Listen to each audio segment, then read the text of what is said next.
Growing up a Giants fan, I always knew about the rivalry. I hated the Dodgers growing up. You're always trying to win that game. For whatever reason, you always have a little extra adrenaline. It's always a fun rivalry to be a part of. I just want to beat them so bad. When I'm warming up, they give me that tough time. They just do me a favor to make me locked in even more.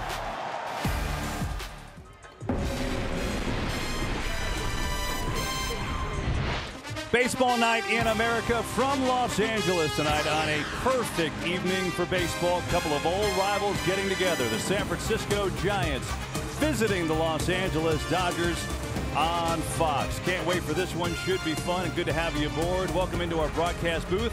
He's EK, Eric Karros, and I'm Kevin Burkhardt. And it's hard to believe because it feels like yesterday the Dodgers were 10 games under 500, and you blink and hey, all of a sudden they're 2.5 out of first. Well, you go back to May 16th and it was not looking good for this Dodger ball club. Arizona was atop the standings.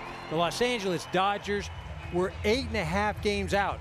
Well, since May 17th to this date, nobody has had a better winning percentage in all of Major League Baseball. The Dodgers have gone 20-6, and you look at those standings now, we've got ourselves a race in the National League West. Yeah, we do, and the Giants have played 1 million games on the road, and they have been horrible on the road. Looking to change that tonight for Bruce Bochy. Of course, injuries have been a big part of it because if you look at the batting order tonight, Evan Longoria is not there. He's going to have surgery on Tuesday, broken hand, so they're going to miss him, but they get back a big piece. Yes, they do. You look at that number 2 spot. Brandon Belt returns to the lineup.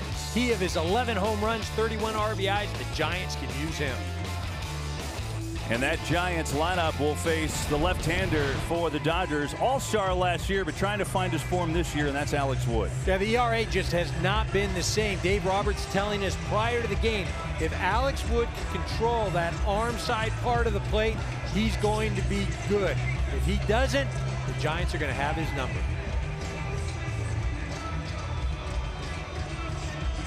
While we have a moment, we take a look at the defensive lineup brought to you by Bright House Financial. Kike Hernandez getting the start against the left-hander, so he's in center field tonight, flanked by Puig and Kemp on the right and left side. And then Bellinger gets a start at first base with Turner, Taylor, and Forsythe. Barnes is the catcher today, so the Dodgers have a bench that could probably win a lot of games by themselves tonight. But that's one of the things about this ball club.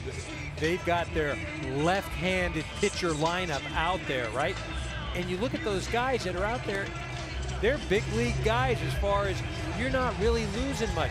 You've got guys on the bench, Peterson and Muncy today, that are having great Junes, but they can't even find their way in the lineup because they hit from the left side. Yeah, so instead a lot of power, there is Muncy, who's been one of the great stories in the game. He's come out of nowhere and been a star for the Dodgers when they had injuries to Forsythe and to Turner, but he'll get a rest today.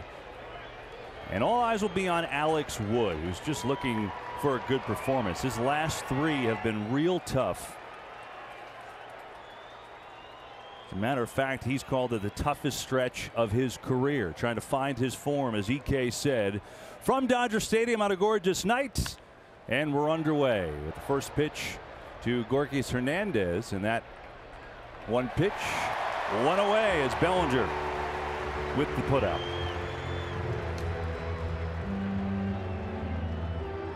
Dave Roberts in his 3rd season managing the Dodgers.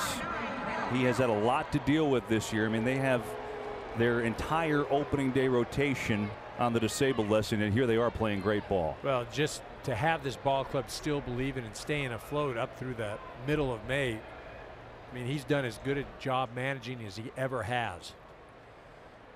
And so here is Brandon Belt, who takes strike 1. Belt coming back from an appendectomy on June the 1st, and before that happened, he was having an outstanding season. Giants happy to get him back today. And it's upstairs, 1-1 to Belt, who comes into this game 9th in the National League in average, 4th in on-base percentage. Well, and this is a guy that did not want to go out on a minor league rehab assignment. Got some at-bats in basically an inter-squad, minor league inter-squad. To right and deep, Puig going back at the track, and he makes the play for the 2nd out.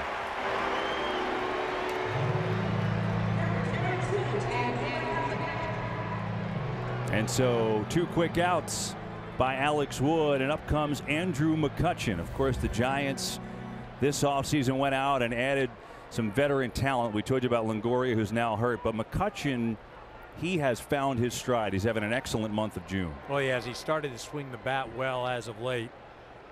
You know, and that's one of the things that the Giants were hoping for. You know, as far as can he do this over the entire year? You know, a little rough at the beginning, but you look at those last 16 games. 14 RBIs, hitting close to 350. And the breaking ball is low. Yeah, he's got the average up to 267 now. His 20 doubles lead the league, as a matter of fact. So that's a positive for him. There's Longoria sporting the cast today. Not great. Shift is on. Well played. Forsythe. High throw, but stabbed by Bellinger. And a nice play, and the inning is over. So a little help from Bellinger in the glove and the ups. But it gets Alex Wood a 1-2-3 inning. Just 7 pitches. Bottom 1 we go.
Retire the Giants, and here's the batting order for Dave Roberts today. EK was talking about it.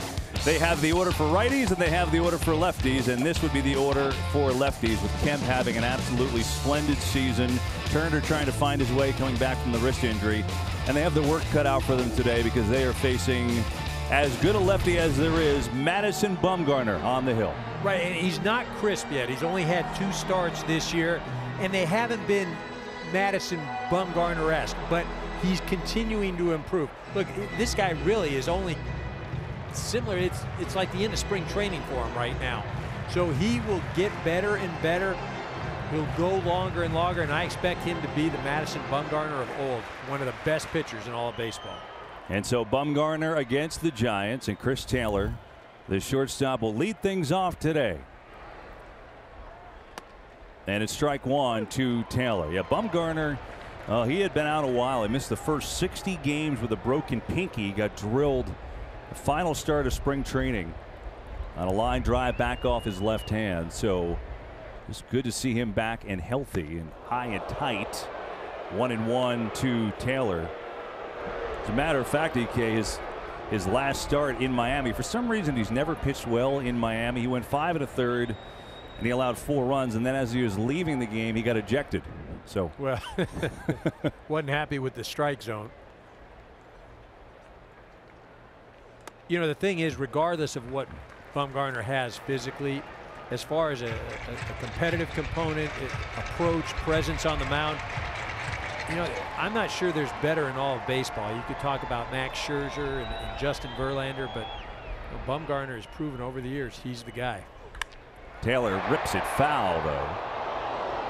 Well, again, this is just a freak thing. This is spring training. Whit Merrifield is the hitter for Kansas City. I mean, what do you do about that? Well, it's a freak thing, but if we show it from the front side, I mean, he literally just puts up his bare hand to catch it, right? You know, and I mean, it's obviously trying to knock it down, but as strong and as, you know, country as he is, and just, hey, I'm going to, you know, you wouldn't have been surprised if he would have just grabbed that with his bare hand. No, you're right. 2-2. And the count is full to Chris Taylor.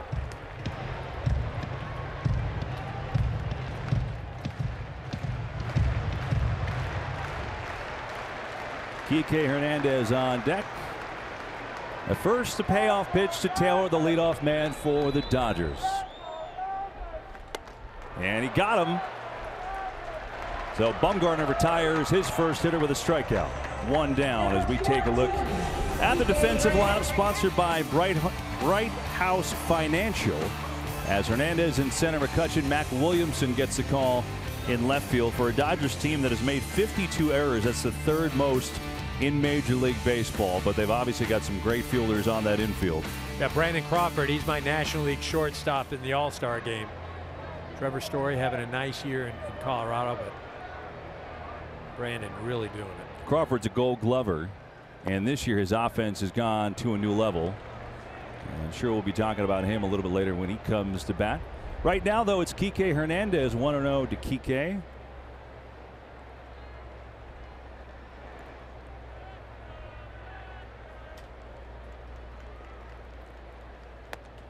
And there's a strike. Hernandez normally hits lefties well, and he's a rare guy that's hit Madison Bumgarner very well as you look at his overall numbers. But against Bumgarner, 14 of 30 with 3 home runs against the Giants lefty.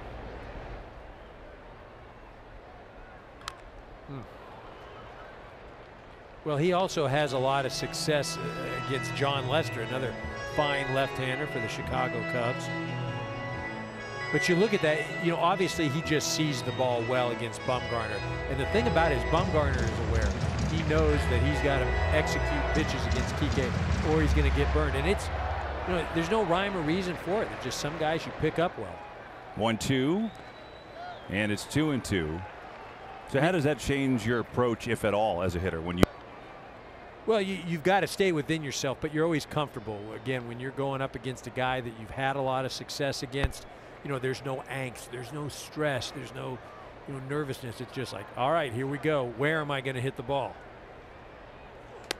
3-2 now to Hernandez, who did not go around. They take a look. You know, and it's not so much am I hitting the ball hard, but it's how I take pitches. And if you look at the way Kike took the last 2 pitches, one down low in the dirt, you know, he wasn't out on his front foot. That one he didn't offer. That was out over the plate. So he, you know, he sees the ball well against Madison. Payoff coming to Hernandez, and Kike hits one high in the air to left but shallow. Williamson racing in, and he gets there for the second out. A nice pitch by Bumgarner, took a little something off of that outer part of the plate, got Kike out in front, hit it off the end of the bat.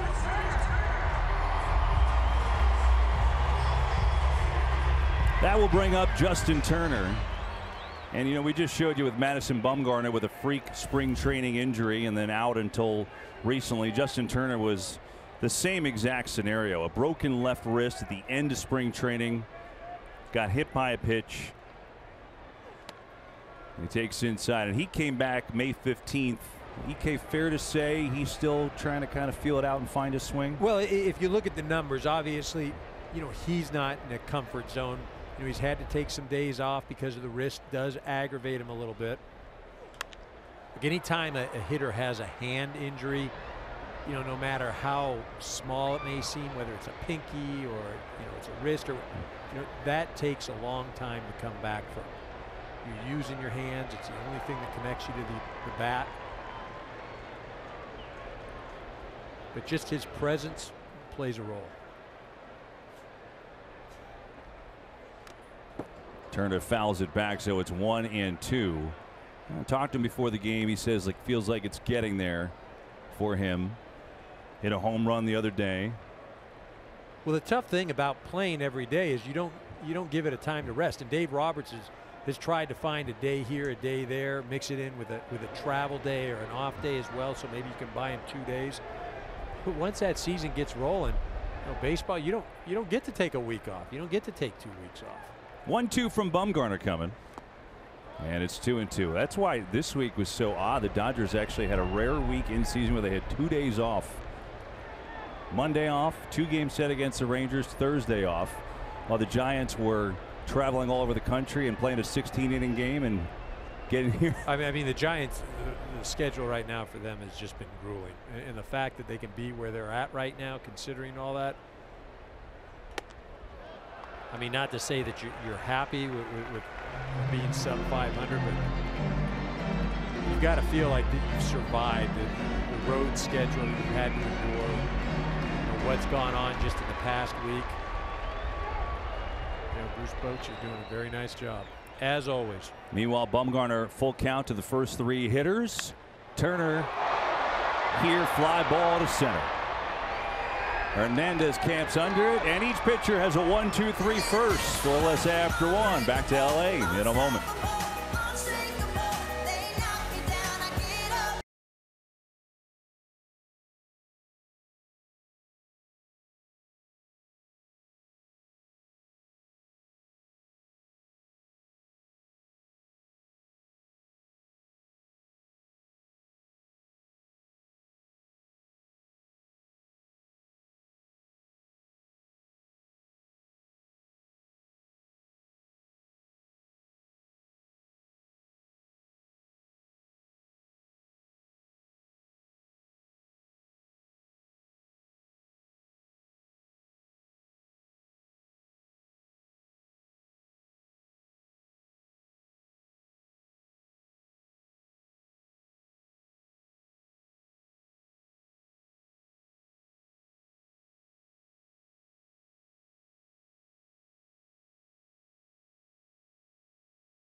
Tonight's telecast on Fox is brought to you by Budweiser. Take some out to the ball game. What a night. Temperatures in the high 60s from downtown Los Angeles. How about that, Chuck? Coming on in downtown the backdrop. Chavez Ravine and Dodger Stadium. What a place to watch and call a game. Dodgers Giants tonight scoreless. And we go to the second, and it's strike 1. Alex Wood dealing to Buster Posey. Buster Posey, one of the best in the game. Another nice year. You talk about his first 3 years in the big leagues.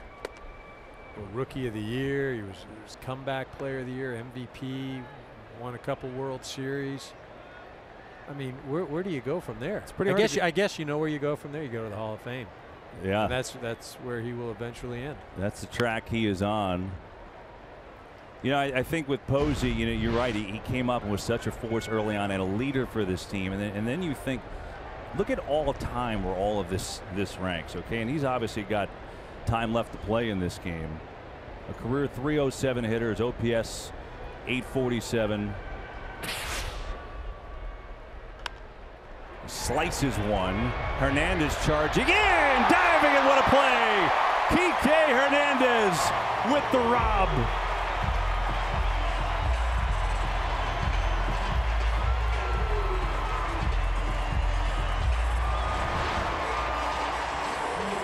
Well, Kike out in center field. You see, he gets a great jump on this ball right here. Extends, able to grab it. You know, this guy, can play anywhere, whether it's the infield, whether it's any position in the infield, anywhere in the outfield. And he comes out and he does a great job. And he's not just a serviceable guy, he is a great defensive player no matter where you put him. And an excellent arm as well. So that'll bring up Brandon Crawford, who EK was telling you he's got as a starting shortstop for the All-Star team, and rightfully so. He's been magnificent. 5th in the NL in batting average. And it's not only that, when you consider how his season started and then what he's done since that point, he has been on fire for the better part of a month and a half.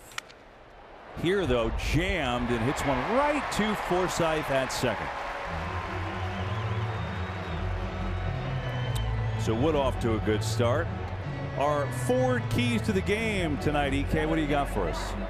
Giants have to keep the ball in the park. The Dodgers, since May 17th, are slugging better than anybody in all of baseball, and they've been hitting home runs. You know, the Dodgers, Brandon Belt comes back. We saw him already get one at bat, hit a ball to deep right field. He's the guy the Dodgers are going to have to contain. Quickly 2 down. Wood dealing to Mac Williamson. And a fastball is outside for ball 1. They shift against Williamson, who's had a strange year to say the least. He was out for a month with a concussion. There you look at the shift by the Dodgers. And it's outside 2-0, but he played 5 games before he went out, and those 5 games had a lot going on in them, didn't they? Oh man, this guy had a couple of walk-off home runs, 2-run home runs, and you know, as far as power is concerned, I saw him hit a ball up there that, I mean, nobody hits him where he hit this ball. Right center field, and this thing went forever. And again, he battled some injuries and everything. He just needs to stay healthy. He's got some tremendous tools. Power is maybe the best one. He's also got a good arm out there in the outfield. 2-1 to him here. 2 outs, nobody on. In the top of the second. And it's 3-1.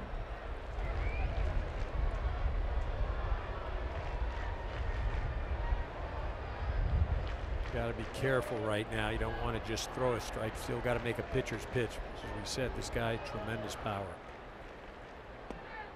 Taking all the way, it appears, in ball 4. So Alex Wood issues a walk, first base runner of the game, and that'll bring up Joe Panik. Well, that's smart pitching right there. You go after Joe Panik. Joe Panik, 3 home runs this year. Now, granted, he had 2 of them against the Dodgers here at Dodger Stadium, both 1-0 victories. But much rather take your chances here than with the power of Mac Williamson.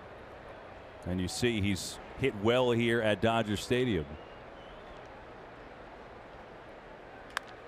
Jam. Bellinger way off the bag. He's going to take that one himself. Another good inning for Alex Wood. We go bottom 2. Scoreless game.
Burkhardt, scoreless game. We go to the bottom of the second inning, and we are very fortunate to be joined live now by Dodgers manager Dave Roberts. And Dave, thanks for taking the time, first of all.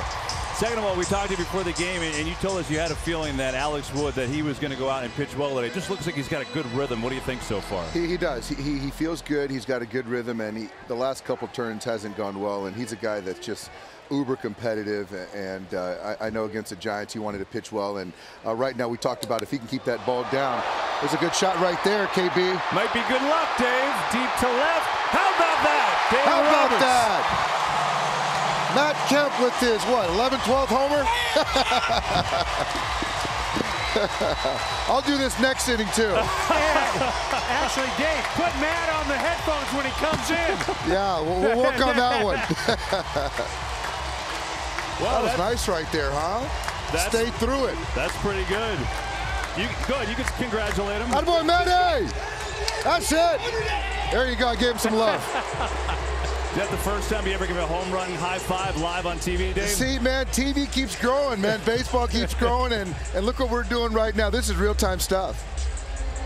Well, that seems on cue to ask you about Matt Kemp, right? I mean, he has been a revelation. He looks like the guy that we got to know here, 10 years ago. What has impressed you the most about Kemp? His Puig fouls it off. I think that the way he's kind of assimilated with everybody, and you can just tell his disposition, how happy he is to come to the ballpark every day. And with his time in Atlanta and San Diego, they weren't winning at that point in time, and so here to be back where it all started for him, this guy couldn't be happier. He's healthy right now, and obviously he's having a tremendous first half.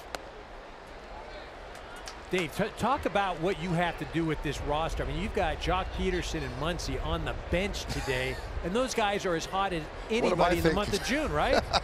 Yeah, believe me, I get a lot of suggestions on why I got some of these guys on the bench, but I think, EK, it's a high-class problem. We got a lot of good players, and they all need to play. And I think for us, it's about trying to keep guys current, relevant, and understand that we're playing 162 games, expect to play through October, and yeah, to keep Muncy and Jock on the bench tonight, but it keeps guys like Kike and other guys going as well. Here is Puig waiting on Bumgarner's 1-2. Tapper, tough play. Crawford, Gold Glover makes it. Nicely done for the first out. But Dave, how much goes into that, though? I mean, you're talking about figuring out these lineups and where guys go and who gets off as we look at the replay. How much time do you have to dedicate to that, to thinking about not only today but thinking the next 4 or 5 days ahead? That's the thing that the one thing that you talk to players and coaches about is to try to focus on that day and doing whatever it takes to win a baseball game that night. But as a manager, you definitely have to forecast a little bit to get outside of that micro focus and try to look at how guys are going to play and make sure guys are getting the right matchups and things like that. So I got to get ahead of it a little bit. But I think the thing is, though, guys, that the communication with the players has got to be paramount and be consistent. And you're great at that, Dave. Go manage. Thanks so much for joining us. We appreciate it. All right, boys. Take care. Dave Roberts, that was awesome. Not only did we get him live during the game, but Matt Kemp hits a homer while he's talking, and he calls. Wow. He called it. That was fun. Thanks, Dave Roberts. That was great. And obviously the Dodgers in front 1-0. 0-1 is the count to Cody Bellinger. And he's in an 0-2 hole. Bellinger has gotten hot as of late. Started on that road trip when they were in Pittsburgh. He had been scuffling down in the 220s. Got a hold of a few, hit some home runs, started feeling good about himself. This game, KB, you and I just saw, Paul Goldschmidt a week ago, and he was just starting to get hot. We saw him in Colorado, but if you're in the big leagues, you're not immune to struggles, to slumps. I don't care how great you are, what kind of success you've had. 0-2 here, and Bumgarner gets him to go fishing. Strikeout number 2 for Madison Bumgarner for the second out. Tonight's telecast on Fox is brought to you by Boost Mobile. So Bellinger, a strikeout victim to Bumgarner, and that brings up Logan Forsythe, the number 7 hitter, playing second base here tonight.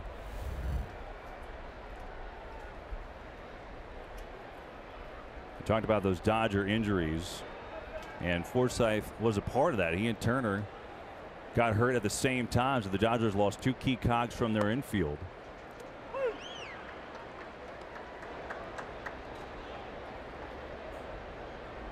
You know, he's just yet to get on track. I mean, whether it was this year or last year, you know, he's been battling a lot of different injuries, never really able to get assimilated here, but he can flat out play. Well, I think, you know, the Dodgers made that trade and they gave up De Leon, who's now recovering from Tommy John, you know, a big pitching prospect. You know, they've gotten the defense and the things like that, but I think probably expecting a little bit more offensively. Well, more offensively, and again, when you see this guy play, when you see him work, whether it's in spring training or before games, I mean, he does everything, and he's fundamentally sound, and you just figure that's going to translate out onto the field. But as I said, really for 2 years, he's been chasing himself as far as, you know, whether it's a nagging shoulder or a hammy or some leg, you know, it's just been one thing after another. Not enough to take him out, but just enough to, you know, to be nagging.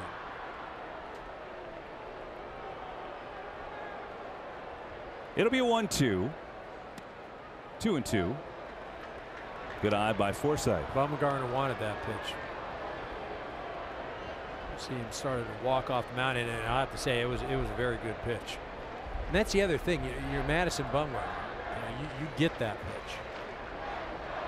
Dan Bellino is the home plate umpire here today.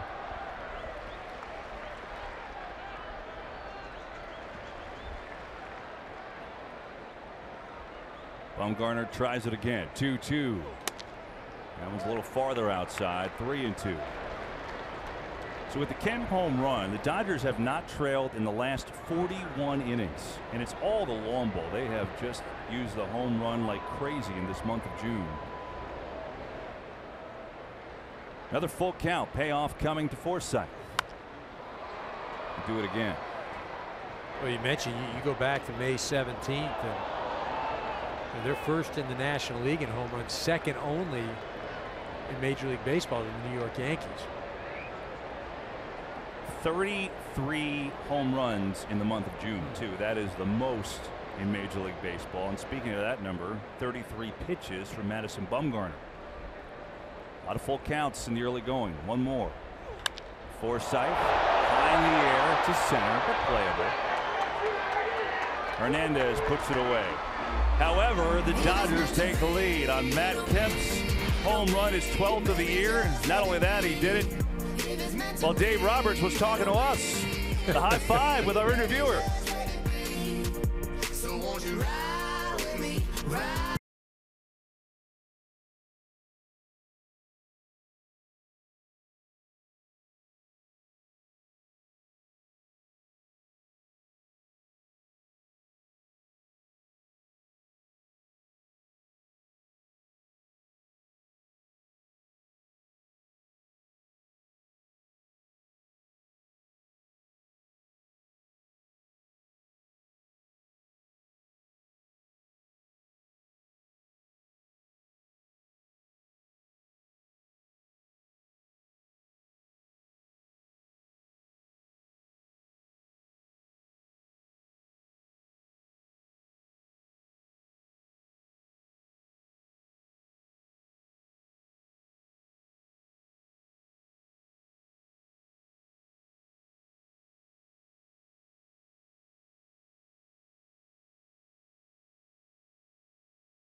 goes. Dodgers with a 1-0 lead thanks to that man, Matt Kemp's 12th home run of the season off Madison Bumgarner.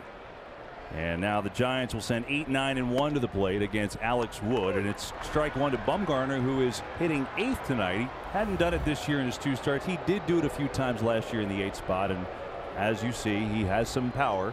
17 career home runs. Yeah, he's not afraid to swing the bat. And when he does get a hold of it, it goes a long way.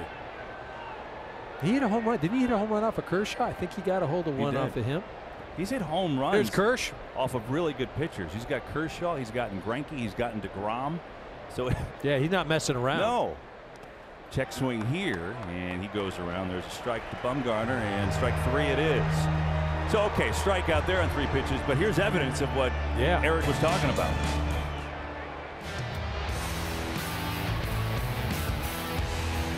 I mean, the big leg kick. I mean, look at where that thing went. I mean, that was no messing around. That's why you can't have the DH. You gotta have. He's got to hit. Let me just have a hit off with he and Scherzer. Kershaw is a good hitter too. Hansen drops down a bunt. It's a good one. Here's Barnes in time. That's a heck of a play by the Dodgers catcher because that was a nice bunt. 2 down. Well, Barnes about as athletic a catcher as you'll see in all of baseball. Maybe for me, Colorado's Tony Wolters is excellent as well, but Barnes, a converted middle infielder, very agile, very quick behind that plate. You see where he gets way out in front of the mound, or in front of home plate. Very active.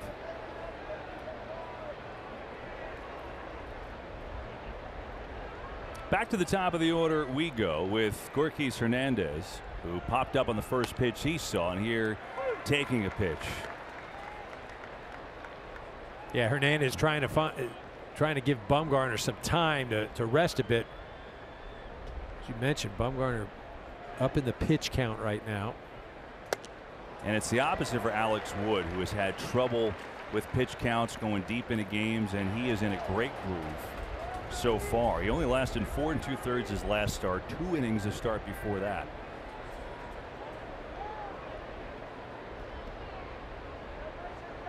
Oh, 2.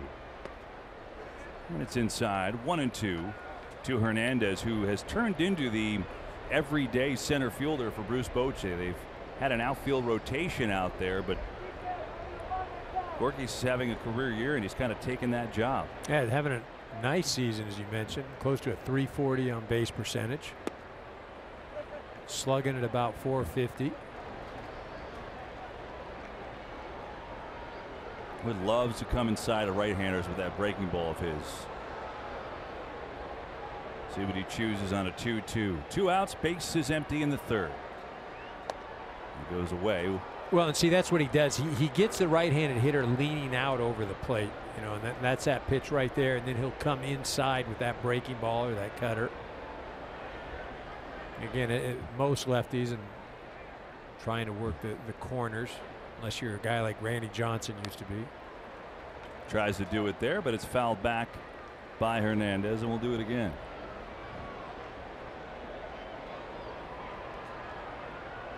Brandon Belt activated today, back from being out, having his appendix removed on June the 1st.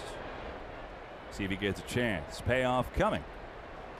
Upstairs, ball 4. The check, he did not go around, so the second walk issued by Wood. Don't miss the exciting final round action as the U.S. Open continues tomorrow beginning at 10 a.m. Eastern on your local Fox station. Dustin Johnson had some trouble today, EK.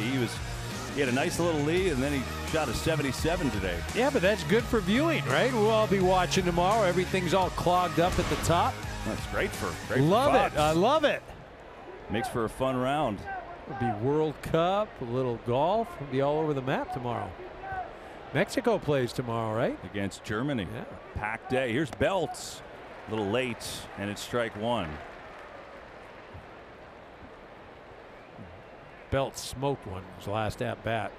Drove Puig to the wall in right field.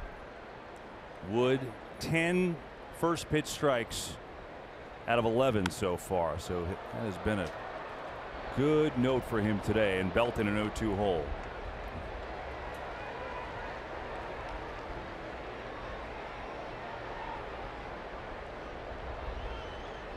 Rick Honeycutt, fine Dodgers pitching coach.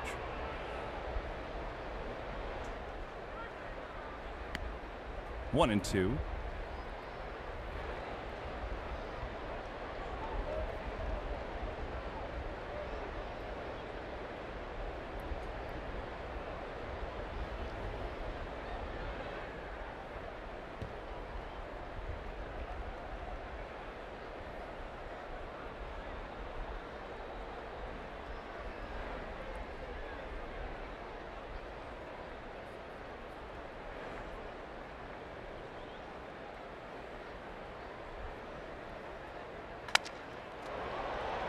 Positioned perfectly. Inning over.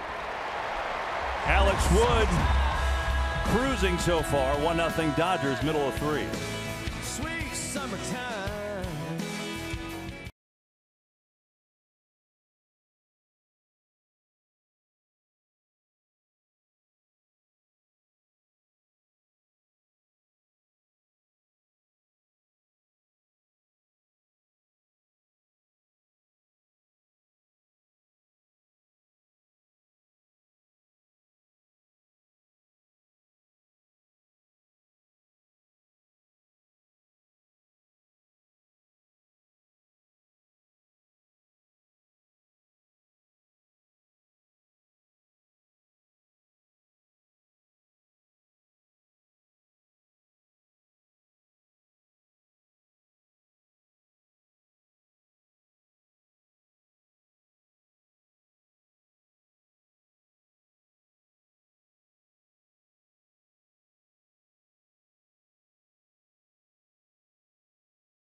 Bottom 3 from Dodger Stadium. Glad to have you aboard. 1-0 Dodgers leading the Giants on a Matt Kemp home run, his 12th of the year.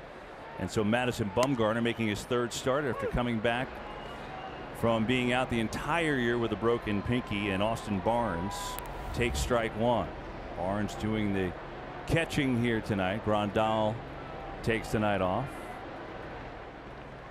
And I think for Bumgarner, EK, you know, he not only was tremendous, but such a horse until last year when he had the freak accident and missed time. Then, of course, you know, he gets hit by a line drive in spring training. You almost tend to forget how amazing of a run he has had and how important he is to this Giant team.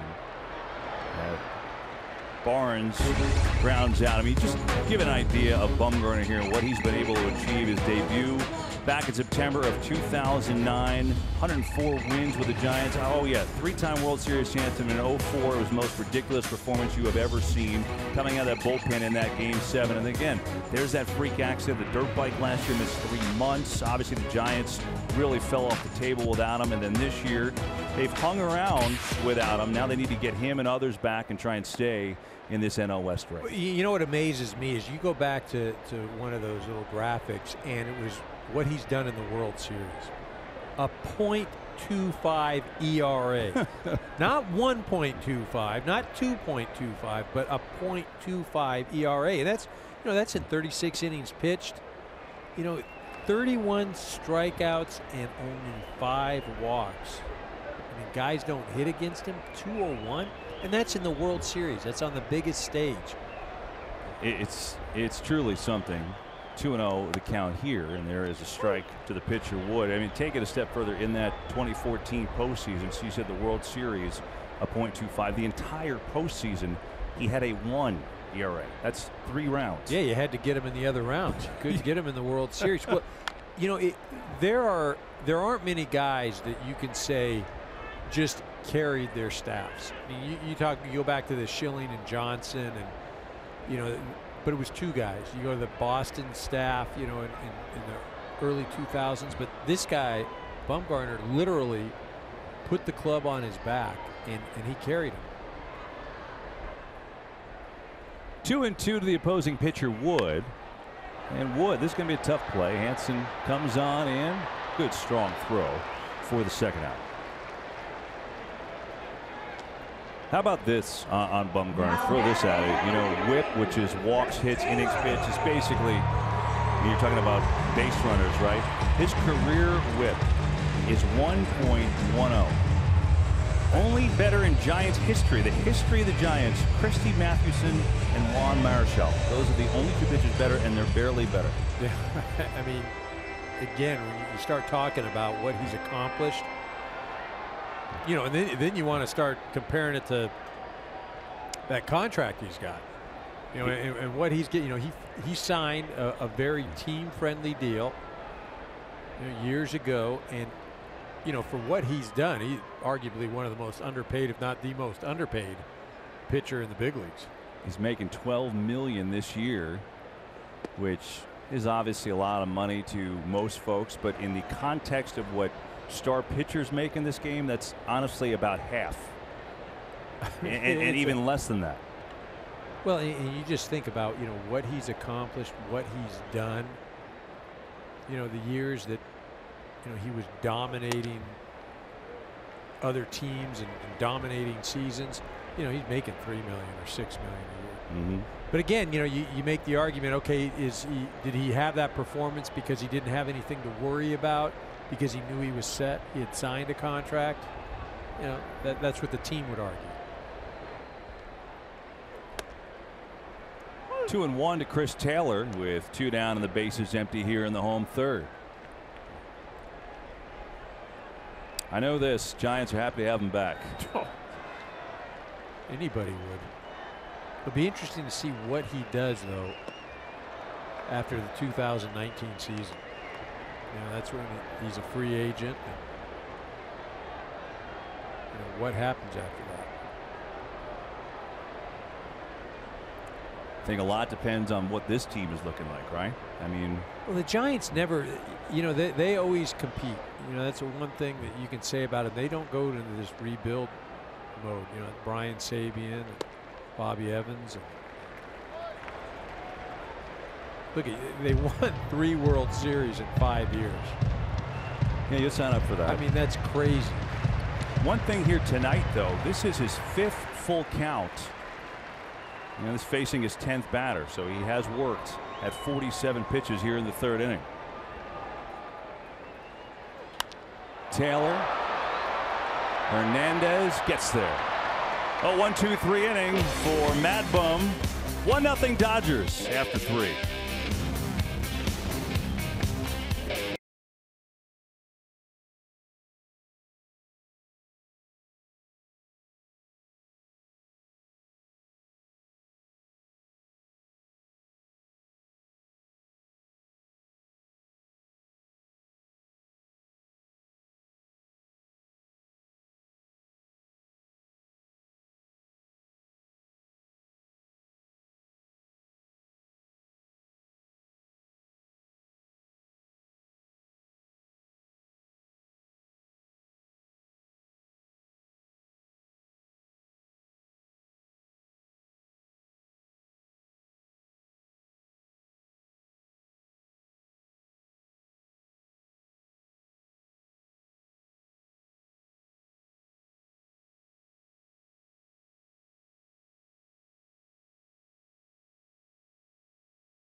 Brought to you by Chevy. Chevy has earned J.D. Power Dependability Awards for cars, trucks, and SUVs. And by Wells Fargo, established 1852, reestablished 2018. Cast of the Sandlot here today. This is the 25th anniversary of the movie, and EK, I know you are staying afterwards as they are showing it here at the ballpark for the fans in attendance. Absolutely. Going to stay for the beginning of it. Catch a little bit of it. My favorite movies. First 90 minutes or so.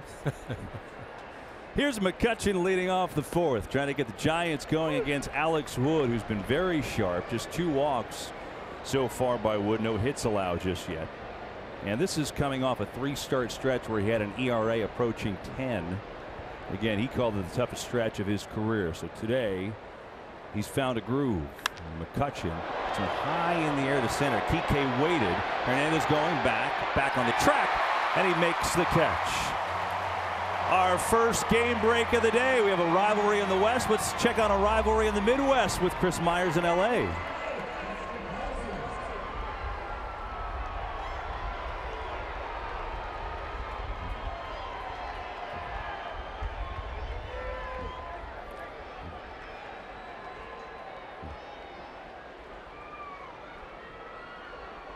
Chris, thanks. The Cardinals have been waiting on him, Eric Ozuna, to kind of show the player that he was last year in Miami.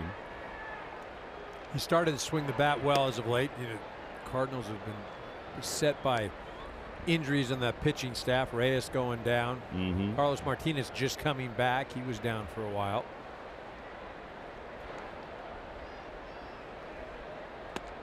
There's a strike. 1-1 to Buster Posey, who flew out to center his first time up. And you're right about Ozuna. He's actually hit 7 home runs now in the last 12 games. So that's a real good sign for the Cardinals. Well, that's what's going to be fun about the National League. It is wide open. You know, in all the divisions, you can make cases for a couple of different teams, you know, winning their respective division. You know, here in the National League, look at it. You know, 6.5 games separate the top team and the bottom team. You go to the Central and down to third. Fair ball. Turner. Great play. Justin Turner made it look easy. 2 down. Just smooth right there. You know, not a lot of. It looks effortless. It's over there. That's well foul, and then he just gets over there and just flips it. Alex Wood. You know, there's been some nice defensive plays. Kike Hernandez out in center field earlier. Mr. Turner. So 2 outs. Posey shaking his head. Was hoping it was foul. It wasn't. And now it is Brandon Crawford. Crawford popped out to second in his first at bat. We started to talk about him a little bit earlier and what he has done. Well, there you see season numbers. They're fantastic. But you consider his April. He hit 189 in April. Since May 1st, 401. But today, not as that. What a pick. Dodgers flashing the leather today. It's Bellinger there, and Wood sets him down 1-2-3 again.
1-0, bottom 4. Dodgers lead the Giants. Kike Hernandez leads it off against Madison Bumgarner, who had his best inning so far, quickly retiring the Dodgers in order in the 3rd. And Hernandez takes ball 1. The only run, a Matt Kemp home run, who jumped on the first pitch he saw in his first at bat. Popped up. Belt has room, makes the play for the first out.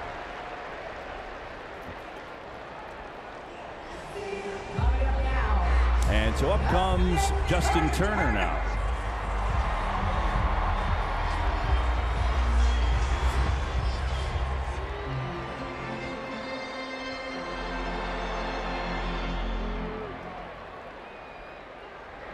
You got to figure the Dodgers are doing all of this damage as far as going 20-6, and that's without real production from Justin Turner.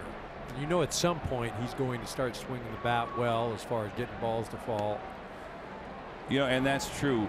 May 17th, we keep going back to that because that's when everything started to turn for the Dodgers. They're 20-6 since then, and I know Turner hasn't gotten the stride that we saw for him the last couple years.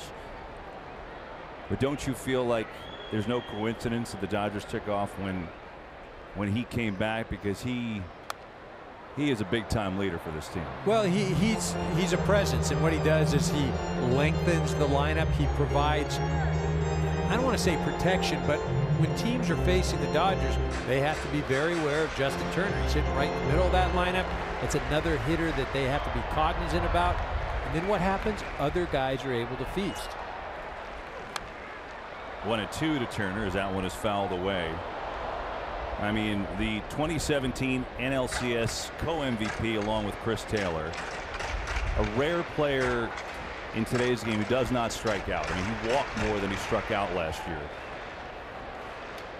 Well, in this day and age, he's a throwback type of hitter. He's a guy that's going to make contact. If there's a guy on third, he's not going to strike out. He's going to hit the ground ball to the second baseman and score the run. He's going to hit the fly ball. He'll move guys over. We saw him a few weeks ago in Colorado, and he had 2 at-bats where, he was essentially 0 for 2, but he drove in 2 runs. That means something. That's better than having a guy on third and striking out. But, oh, boy, those were big swings. Bumgarner tried to hit him with the curve outside, but it goes to another 3-2 count.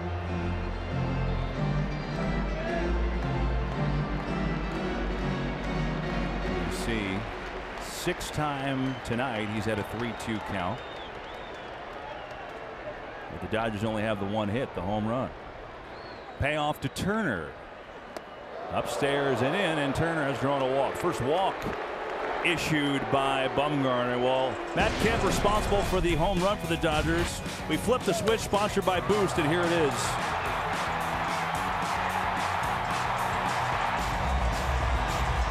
Attaboy, Matty! That's it! There you go, give him some love. That's our new field reporter, the manager for the Dodgers, Dave Roberts, who was talking to us live when that happened. Kemp jumped on the first pitch to hit his 12th home run of the year. J.P. Roberts, that's what we'll call him. Honor of our fine field man, J.P. Morosi.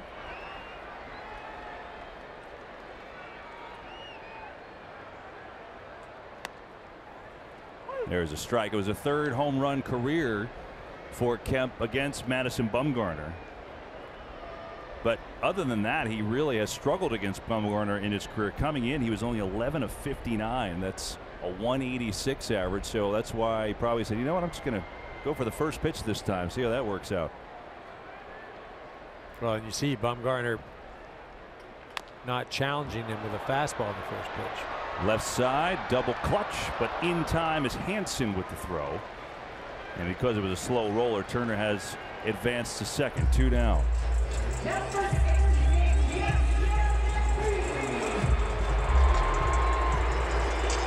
That will bring up Puig. Had an RBI double in last night's Dodger win to open this series, and that turned out to be the game-winning RBI. He did not hit a home run, EK, until May 13th. Since then, he's hitting .337 with 8 home runs, so the switch has flipped. Well, and he's really played well since he came off the disabled list. He took that break for a while, but since then, I mean, he's played like Puig of last year. was missing that the first part of the season.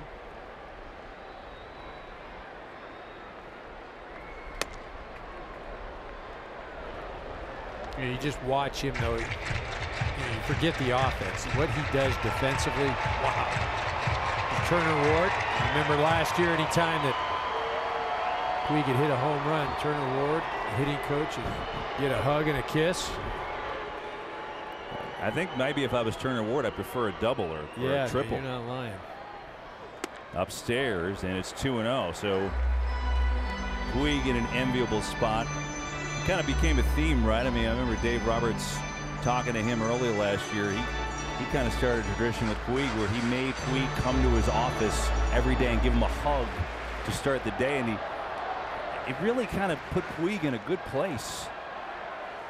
Well, look, there isn't any secret, you know, with the group that was here prior, you know, there was some tension between, you know, the field manager and the coaching staff and Puig. You know, and look, Puig was young and did a lot of things that warranted some stuff. We got the intentional walk. Yep, going to intentionally walk Puig after falling behind. They'll take their shot with Bellinger.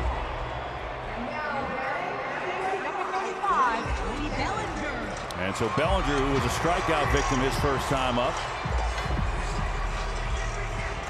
And a chance for the Dodgers to do some damage. Up 1-0, 2 on, 2 down in this home fourth inning.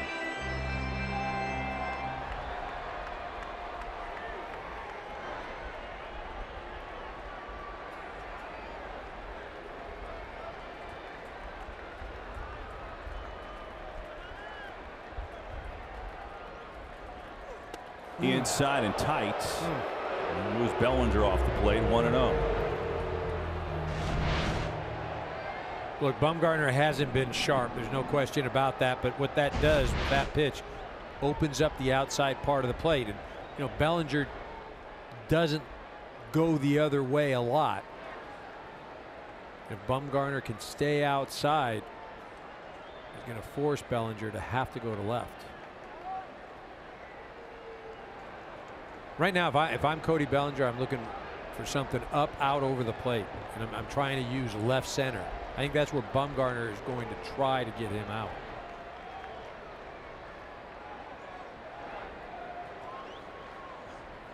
Big swing and a miss. 1-1. Bellinger trying to hit one a mile right there. It's a low pitch. That's what he likes. But again, you have to understand it. You know, Bumgarner is going to try to get him out on pitches away. So you don't really want to go up there and try and yank stuff. The only way you're going to do that is if he makes a mistake. The old cliche, you know, take what the pitcher gives you. It's an RBI situation. All you need is a base hit.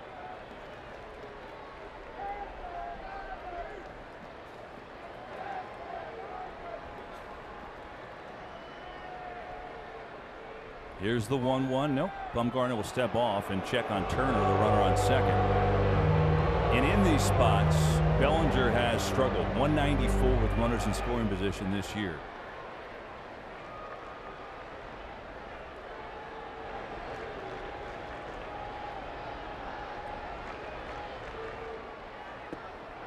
Two and one.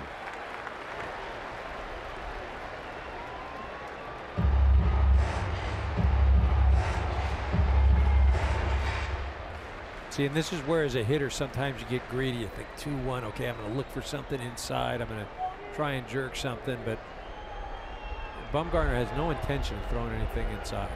Going to stay away. He'll stay away again, but he missed again, and all of a sudden it's 3-1 to Bellinger. Same way if I'm hitting right now, I'm looking for something out over the plate. Again, don't get in that situation. Oh, 3-1, he's just going to throw, and I'm going to try and lift and separate. 8th 3-ball count for Bumgarner tonight. 3-2. Again, I'm committing as a hitter.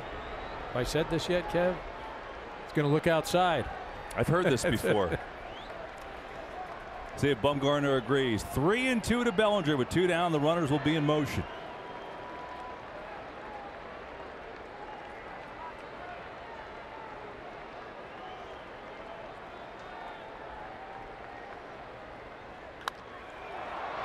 And that's foul. So we'll do it again. You know, you see Bumgarner on the mound. There's a lot of cat and mouse right there where, you know, Posey's giving a couple signs, and then when you're at the plate, you're thinking, okay, wait, is he going to try and sneak one inside on me here? Again, as a hitter, you just have to commit.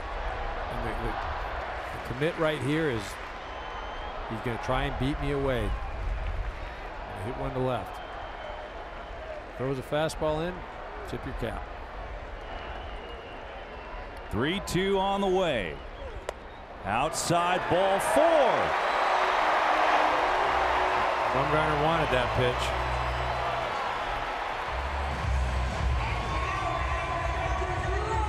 So again, though, he didn't give in, right? And so, you know, better to not give in. You start over with foresight right here.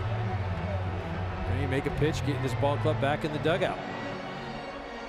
So a real chance for the Dodgers here, up 1-0. Bases loaded. Bumgarner hadn't allowed a walk despite going to all these full counts until this inning. A walk to Turner, then falling behind Puig, intentionally walked him, and then was ahead of Bellinger. Initially fell behind, walked him. Bases loaded, 2 down, and it's Logan Forsythe taking strike 1.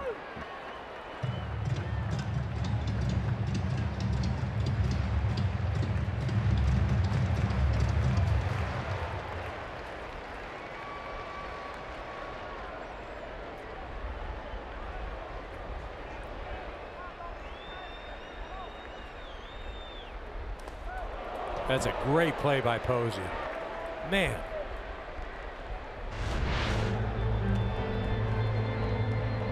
See him shifting his feet and getting his chest and body in front of that ball, still able to glove it. You know, you talked about Bruce Bochy, told us for the game, you know, Bumgarner kind of feels like the end of spring training because he's been hurt and he hasn't had the work really. And you could tell with his command, it's just not what we normally see. Big spot early. 1-1 count to Forsythe. Forsythe to left, hangs up, inning over. So Bumgarner gets out of it. He gets Forsythe to line out, and it keeps it at a 1-0 game. So Forsythe hit it hard. Bumgarner says, "You betcha."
It's pretty incredible when you think about the Giants offense here at Dodger Stadium, and we'll show you it one more time. The last 10 games that dates back to last July, 2 runs or less in each of them. And to add to that, this year, 5 games played here at Dodger Stadium, they've scored 4 total runs. Yeah, but they won 2 of those games, right, KB? They did. Joe Panik hitting those home runs at the beginning of the year. Each 1-0 victories for the San Francisco Giants. But you know what's ironic? The Giants come into today second in the National League in batting average, behind only the Chicago Cubs. They do. Some of the other offensive numbers, though, not the same, not there. Batting average, you're right. They're at 260. Home runs, though, 18th in the league. Other categories are not nearly as high. Left side, base hit by Mac Williamson, and the Giants have their first hit. So a leadoff single for Williamson, first hit against Alex Wood, and that'll bring up the aforementioned Joe Panik. But the thing is about these Giants, we talked about a little bit, they have played the most road games of anybody in the league right now. They've had some tough trips. They're 15-25 on the road, and yet despite all that and all the injuries, they still are in decent shape in the division. Right, and that's the thing too, is they've played, you know, after today, they've played more than half of their road games already this season. So, you know, you have that to look forward to. I know the Dodgers at the end of the year, they're on the road quite a bit.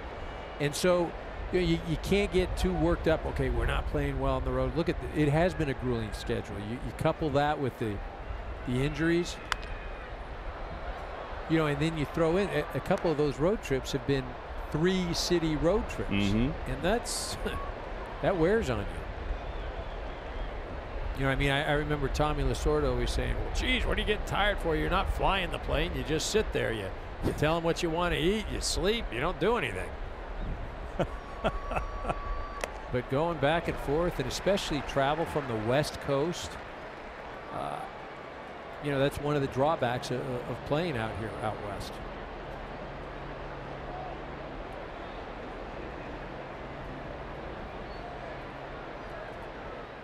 One and 2 count to Joe Panik with a runner on. Start this inning, and he hung a breaking ball, and Panik delivers. That's a base hit.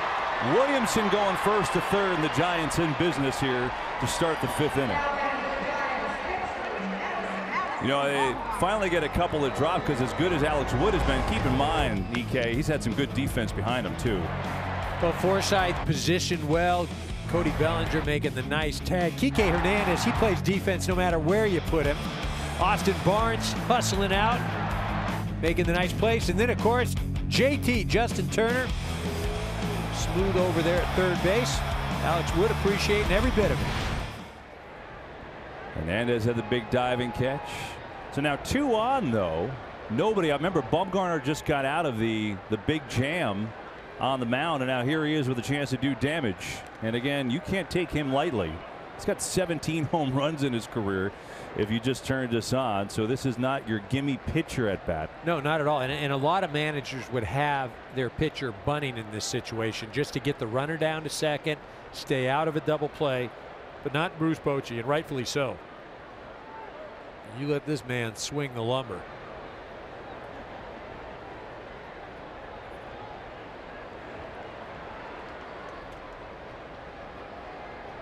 Wood deals. There's a strike. 1-1.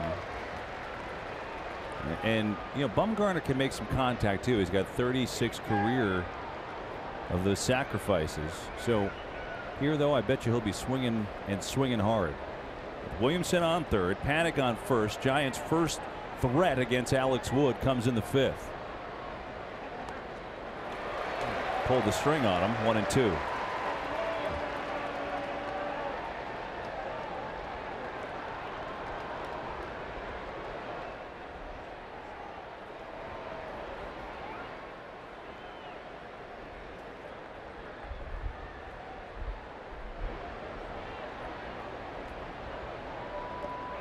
Bumgarner goes around, strike 3. Well, it's going to sound kind of crazy, but you know, we keep talking about where he's rusty, you know, and that's out on the mound. Well, just think, I can bet you that he has not spent nearly as much time in the batting cage or taking swings or any of that sort of stuff. That's kind of just been an afterthought. The focus has been getting back on the mound, and again, it's going to take him a bit to get focused at that plate, swing the bat like he can. So now it's Alan Hansen will get his second at bat. He's playing third base tonight. Remember, we told you earlier, Evan Longoria, he got hurt during the week, hit on the hand, broken hand. Just found out today he'll have surgery. He'll be out 6 to 8 weeks. So Hansen playing third today. Most of the time it would be Pablo Sandoval going forward. And the first pitch, big cut and miss. And it's strike one. Sandoval just getting a rest today. He's played a lot.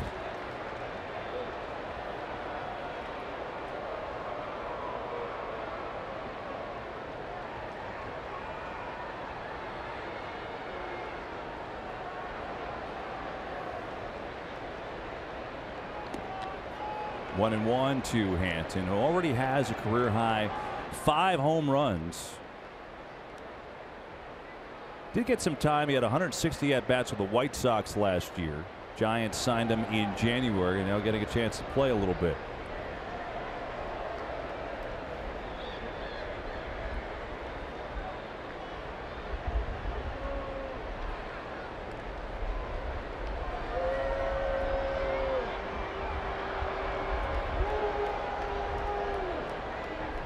You know, it's one of the things about this Giants ball club is, you know, they do go out of the zone. They, as I mentioned, it's second in batting average, but they're not as patient a ball club as the Dodgers. They'll expand. You've seen 2 swings right here where they've gone after pitches out of the zone, and it's one of the reasons why the differential in pitch count. You know, granted, Madison Bumgarner hasn't been sharp, but he's going against a club that, you know, their approach is to make the other pitcher work. And the work counts. Get into hitting positions. Hansen looking for contact. 1-2. He gets contact here high to left. Kemp should score a run. Kemp gets under it. Will throw to second, and that will score the run. So Hansen does the job. A sacrifice fly, and we're tied here at Dodger Stadium. That's a good at bat by Hansen right there. You know, excited up there. You've got that runner down at third, easy to expand the zone and get disciplined enough to finally get a pitch and get that runner in. So Alan Hansen has tied this game with a sacrifice fly, his 18th RBI of the year, after falling behind 1-2 in that count. And Giants getting a couple breaks for a change here today. Remember, Panic had the 2-strike hit. So 2 away. Panic remains at first. Back to the top of the order with Gorkis Hernandez. Hernandez today 0 for 1. He walked his last time out. Well, we're starting the 3rd time around the lineup here. That's always a spot where the Dodger organization is focused and, you know, letting their starters go beyond that. That was close. Hernandez gets out of the way.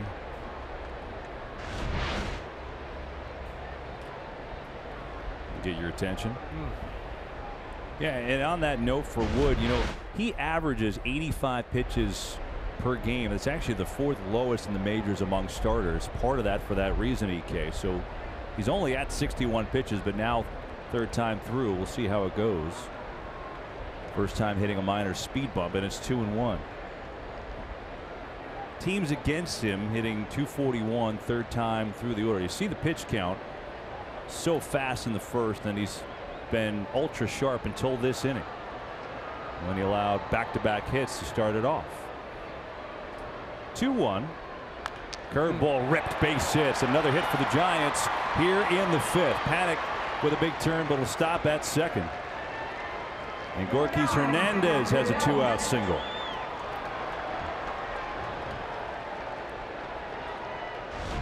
Well, you see Austin Barnes wants his pitch down, and see it just kind of spins up there.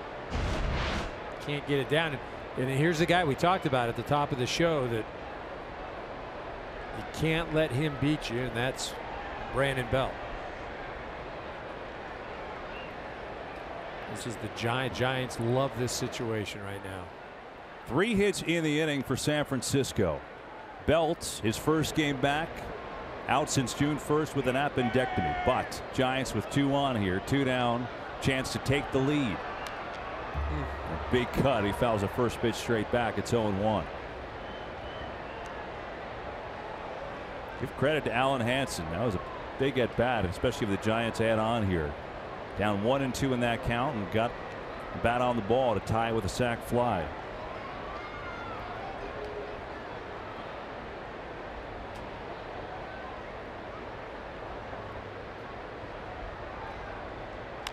Belt hits one high in the air, deep to right field. This one is foul.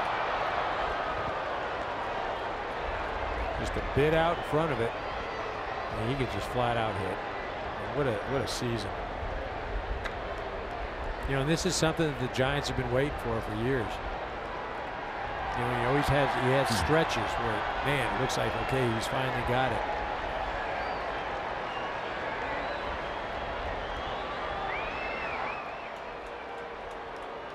He signed that 6-year, $79 million deal first month of 2016.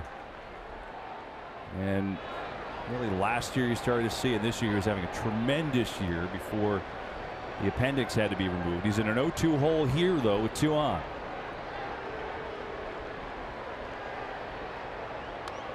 And he fouls it off. He is very good with 2 strikes.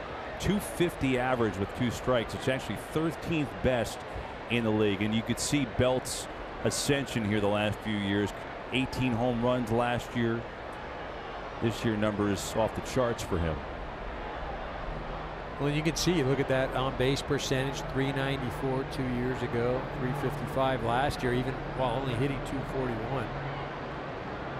Again, he's going to give you a good at bat. He's always a threat with the power.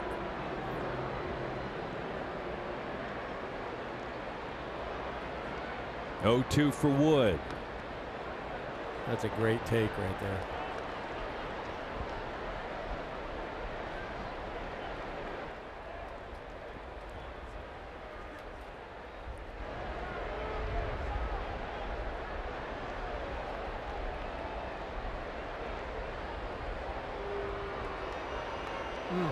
Inside, and it got him. Oh, well, I think the call is a foul, so it must have hit the knob of his bat.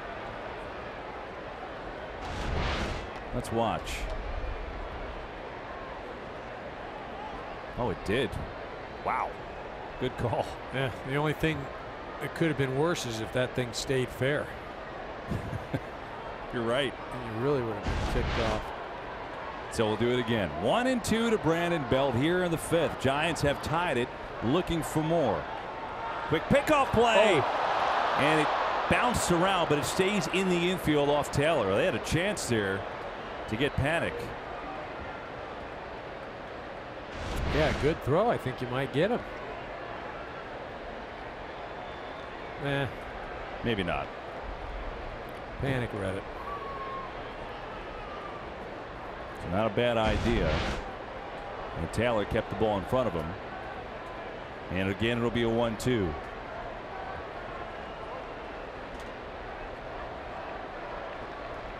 Pitch. 2-2.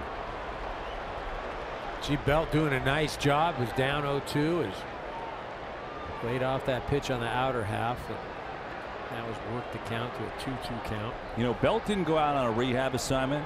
Bruce Bochy said he played an inter-squad game a couple days ago. He hit a home run his first at bat. He said, oh, okay, he's good. Waiting on the 2-2 pitch.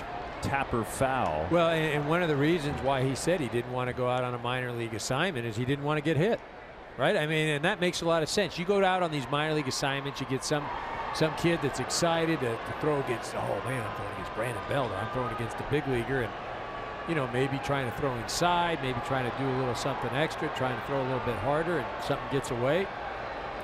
It's the last thing you want to have done is get hurt on a minor league rehab assignment. 28th pitch of the inning coming from Alex Wood.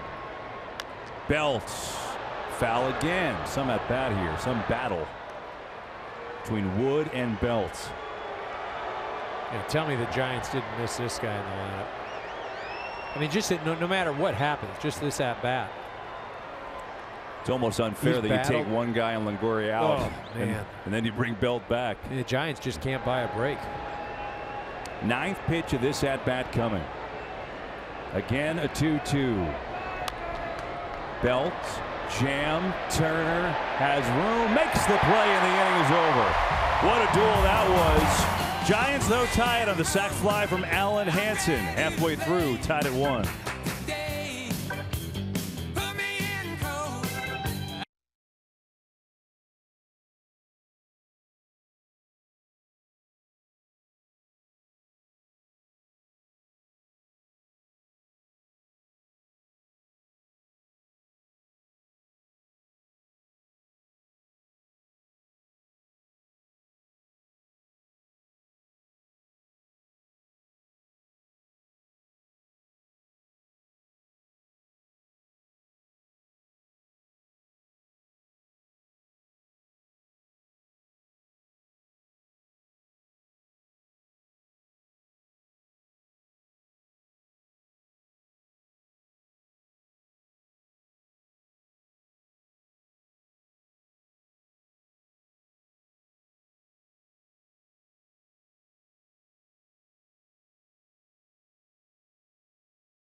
Tonight's broadcast is brought to you by the Lincoln Motor Company.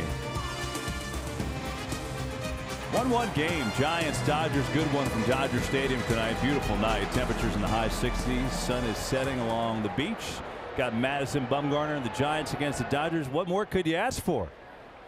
We'll take it as we go to the home 5th inning. And Bumgarner will face 8, 9, and 1 in the order. Here's Austin Barnes, the catcher, who will lead things off. Barnes grounded out to third his first time up.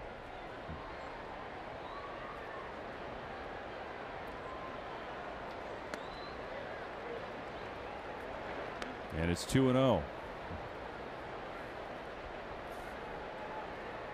Along with Eric Karros, I'm Kevin Burkhardt.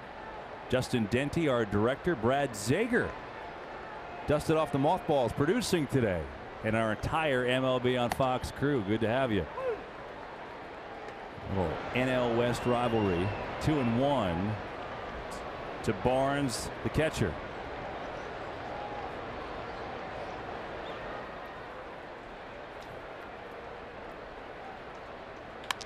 Left side base hit. Leadoff man on for LA. The 2018 Camping World MLB All-Star Ballot is now open and exclusively online. You can vote for your favorite players at MLB.com/vote. Catch all the excitement of the 89th MLB All-Star Game presented by MasterCard July 17th live on Fox and ESPN Radio. So Alex Wood, who had to work hard in the last inning but got a big out to finish it off, will stay in the game. It looks like he's ready to bunt. Bumgarner came in. Wood gets the bunt down. Belt thought about it, but will go to first, and a sacrifice by Alex Wood. Barnes to second. Nice job by Alex Wood. As you see, prior to the game, the Dodgers had a pitching machine out in front of the mound and just firing balls. having the pitchers bunt. Pays off right there. It didn't look like an easy pitch to bunt either. Well, there's not an easy pitch to bunt. That's a funny thing. Everybody says, oh, all you got to do is just put the bat on the ball. Pitchers are out there throwing 90 miles an hour. It's moving. It's not just like, hey, I'm going to go in the cage and have some guy lob it down the middle. Bunting is not easy at the big league level. Well, there it worked. Runner on in scoring position now. The go-ahead run. Here's Chris Taylor, who's 0 for 2 against Bumgarner tonight. And it's 1-0 to the Dodgers leadoff hitter. Taylor was a revelation for this team last year, right? Came over. Not only did they say, hey, you're going to play center field when he was an infielder, oh, you're going to lead off too. And he was really the straw that stirred the drink for this Dodgers team. And he struggled early on this year, but he slowly started to come on. Well, 2 years ago, he had a great spring, and it was really between he and Kike Hernandez on making that ball club. And you know, Kike had been playing in the WBC, and you know, they decided to stay with the experience. Taylor goes down and was really struggling. I mean, he wasn't playing well in AAA. The Dodgers had a need with some injuries. They bring him up, and then he just went off. 1-1 to him here. Upstairs 2-1. You know, he's another guy, you know, the way that this Dodger team is comprised, it's a bunch of athletes that can play multiple positions.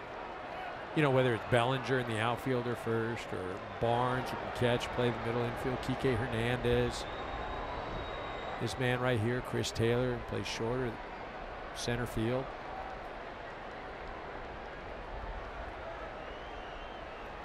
Two and two. Well, it's amazing, their whole team, how versatile everybody is, right? You take a look. So Taylor, outfield last year. Seager goes down for the year. Guess what? You're coming to the infield. Bellinger, you know, you're going to move to center field because you're so athletic. Hold on, Jock Peterson's playing well. Now you're going to come back to first. Max Muncy, you've been great. Oh, play third. Turner's out. Play first. Play second. It's like grab a glove. You know, and it's by design. 3-2 now. You know, Andrew Friedman and Farhan Zaidi. It's just to give Dave Roberts options, and you know, to allow yourself, your ball club, to match up against certain pitchers. You're not pigeonholed with the same 7 or 8 guys. This is the 9th full count against Bumgarner here tonight. Payoff. Taylor, left side. Hanson, what a scoop. Gets up. Belt at first. What a play. My goodness. And you got to consider that's Chris Taylor running, who can get down that line. Hanson makes an unbelievable play. That ball is by him, gets to his feet quickly, fires it over there. Brandon Belt, like he hadn't missed a day. Just picks that ball right out. That's a great play by the San Francisco Giants. Bumgarner, that was outstanding. And with all that, Barnes had nowhere to go. He had to stay at second base. Some job by San Francisco on the corners. And with 2 down and Barnes still there, that'll bring up Kike Hernandez. Talked about his versatility. He's a center tonight. 0 for 2 so far against Bumgarner.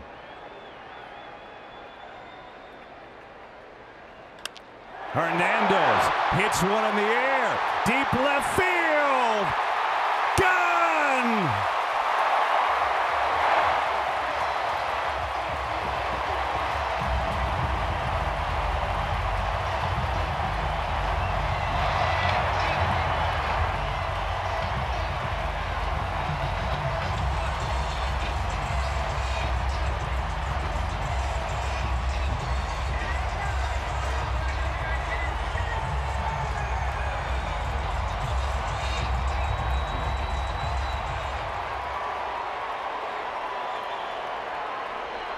Both Dodger home runs against Bumgarner swinging at the first pitch tonight. 4th home run by Kike Hernandez against Bumgarner. That looked like something off speed.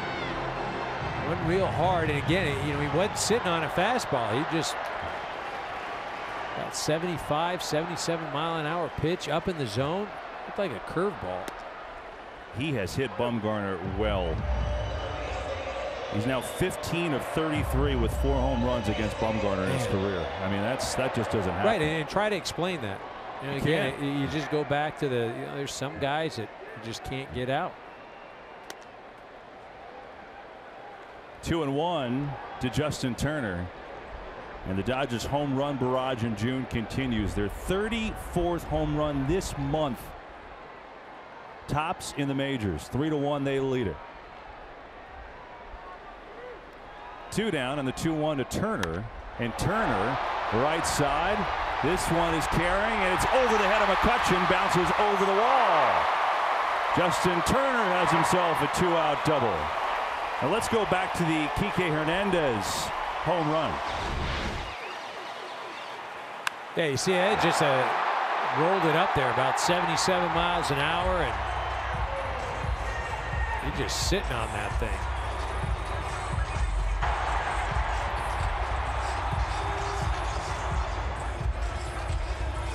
Look at Dave Roberts. Doc's.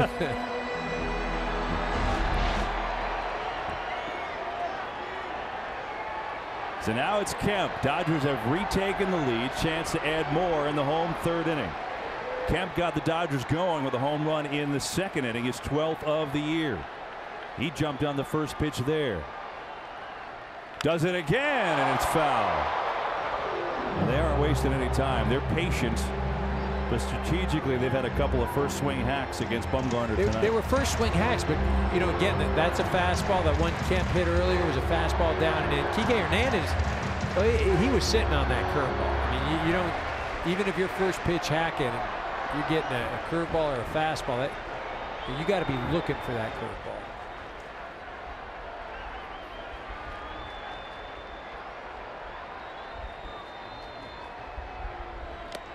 Oh, and 2 to Matt Kemp.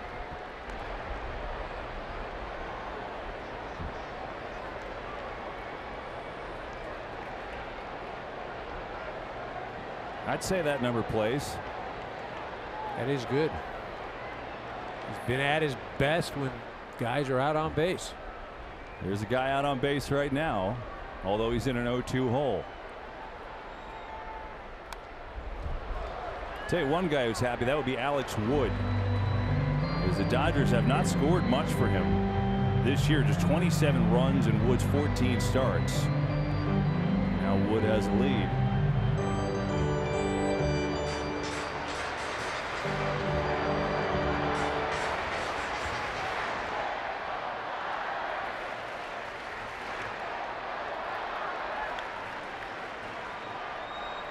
It'll be an 0-2.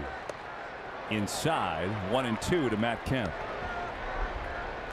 Is there any kind of, this is only, again, if you just tuned in, only the 3rd start back from Bumgarner, out all year. Any kind of pitch limit or anything on him? Or you think he's fine by now? Well, Bruce Bochy telling us that, you know, he'd get to 100. He threw over 90 in his last start. And again, it hasn't been an easy couple innings though for Bumgarner. As you mentioned, he's labored. Gone to 3-2 on a number of hitters. Yeah, you take a look at the pitches by inning, and especially the last couple. You're right. I mean, he's been to the full counts quite a lot. Reyes Morante is warming now in the Giants' pen, so Bochy cognizant of that. Morante's kind of normally a longer inning guy for them. Right now it's Bumgarner with a 2-2 to Kemp, and it's another full count. It's been the theme all day. It's a 10th full count. Well, and look, it's a function of 2 things. Madison Bumgarner, again, this is just like the end of spring training for him as far as getting himself acclimated again. And the Dodgers are a very patient team. They work counts. You know, that's their MO.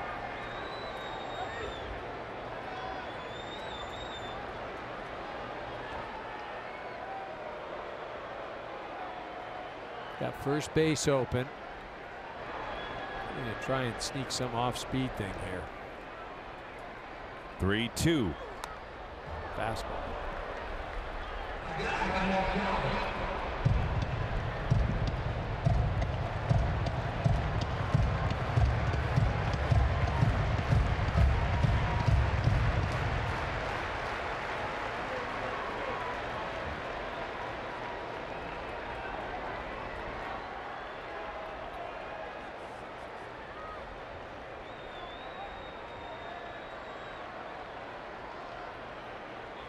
There goes the runner. Breaking ball, swing and a miss. Strike 3. So Bumgarner gets out of it. Hang on. We say, is that a foul ball? Yes, I think that's the call. Dan Bellino says, wait, wait, wait. Kemp got a piece. Bumgarner is not feeling that. Here comes Bruce Bochy.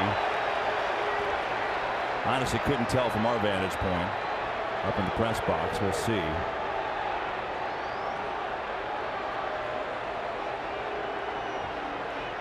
I don't think he asked for any help. No, he called it, I think, right away. So it was an immediate call. Let's see. Yeah, it looks like he did. The ball changed direction. No question about that. Go to that. If we have that front view. Let's see if we can hear it.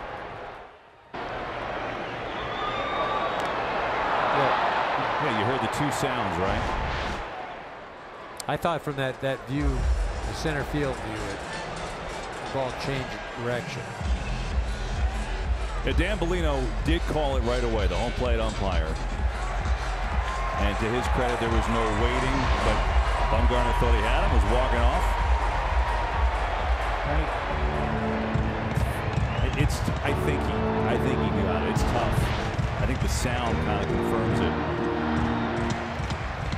You know, Bumgarner, reminder, he was leaving the game last week and got ejected. So Bruce Bochy was like, hey, easy, big fella. And so we reset and we'll do it again. The 9th pitch of this at bat coming. 2 on, 2 out, 3-2 to Matt Kemp here in the 5th. And now a walk. And you know, Bumgarner's like, what is the deal? You see, he's angry.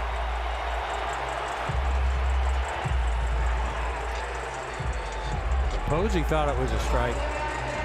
You know, forget Bumgarner thinking it. I mean, Posey caught that ball. He was ready to go. I mean, that, you know, that's in the zone right there. He's had a couple tonight that he hasn't been pleased with, right? Well, he hasn't got the call, and that pitch is that's borderline at worst. Yeah. I mean, I'd argue that was a strike.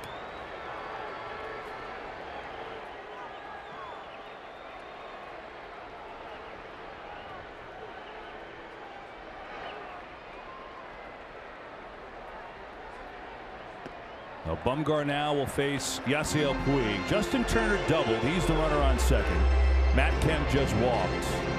And you know, it's like kind of like you said earlier. You can imagine like Jordan going in the lane and not getting the foul call. This is one of the great pitchers in the league. Right. So I think it's last start he had some words. I think it's starting to build with Bumgarner. 97 pitches. That's the most in his 3rd start back that he's thrown. That's upstairs.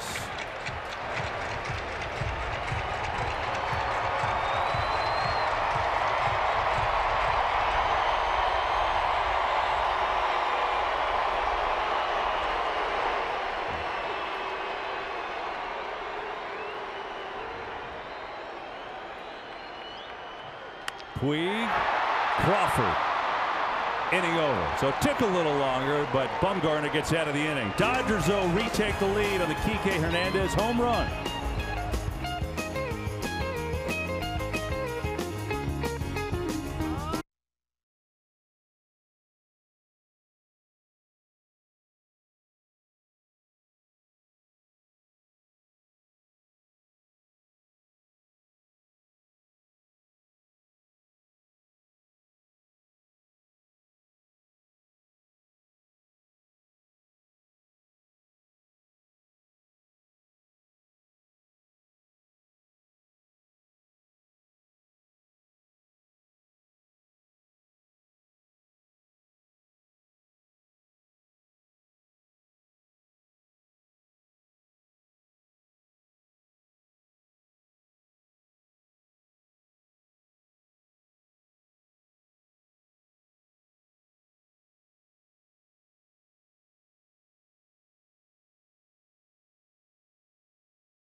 forecast is brought to you by Geico. 15 minutes can save you 15% or more on car insurance.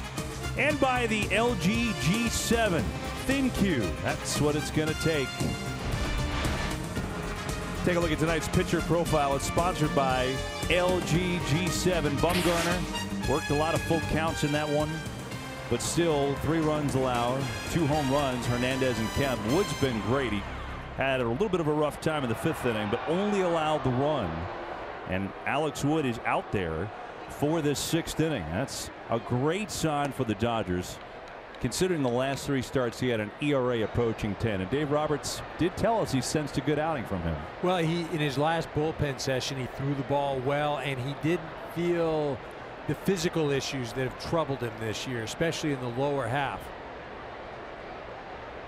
You know, Madison Bumgarner didn't throw all that poorly. Hernandez can't get that one, and Andrew McCutchen has a leadoff single. I mean, you go back to Bumgarner, and yes, he had a lot of counts that went to 3-2. But as I mentioned, I mean, the Dodgers lead Major League Baseball in pitches seen per plate appearance, and that's a little over 4. And this team is not an easy team to pitch against because they're up there. They're taking pitches. They're working counts. And the more and more pitches that somebody has to throw, the more and more chance there's going to be a mistake. We've seen 2 home runs hit tonight by the Los Angeles Dodgers. And the bottom line, his pitch count has gone up each start, and that's encouraging. 99 pitches today, only 3 runs allowed. Take it all day long for the Giants.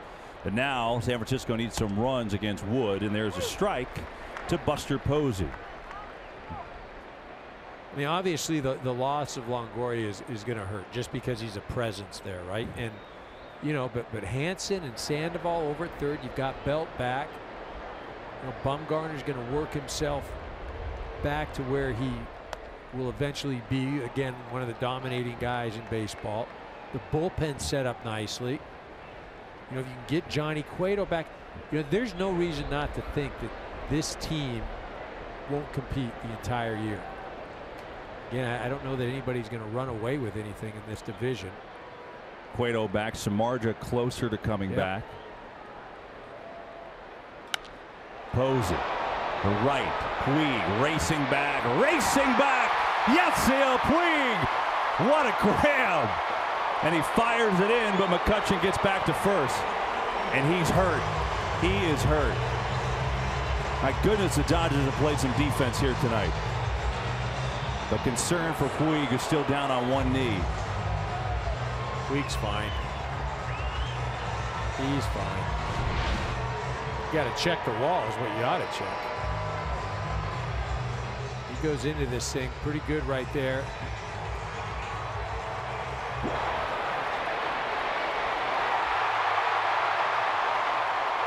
You know, again, you know, it's chain link out there and over the scoreboard, and that's probably what got him a bit. Able to make that throw. You know, impressive in that he just finished an at-bat where he had the bases loaded. He was ahead in the count, hit a ground ball. So he could be frustrated, take that out to his defense. He didn't. Made a heck of a play right there. It's been a series of great plays as Wood strike one to Crawford. I mean, Dodgers defense tonight. Hernandez diving catch, Puig great running catch into the wall. Bellinger's made a good jumping leap. Turner with that great play in foul territory. That's been the type of night. Don't forget that man right there. Austin Barnes getting out in front of the plate. You are correct, sir. Crawford cut on and missed, and it's 0-2. Alex Wood here in the 6th inning only at 80 pitches, and this is a guy that does not go to 100 pitches. I mean, he's gone over that once the last 23 starts, so encouraging on many levels tonight for how his game has looked and how deep he's worked here so far with 1 out in the 6th.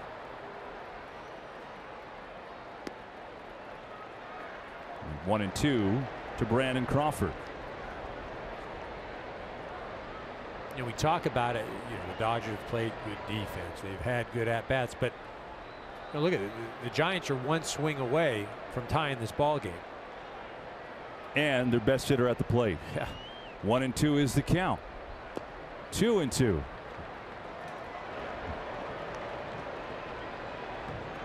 Here's Wood tonight, 81 pitches. You see, he's throwing strikes. Well, the Giants have helped him a bit. They've been aggressive. They came out swinging right from the first inning. The Dodgers do have 2 arms up now in the bullpen, though. Crawford slices it foul.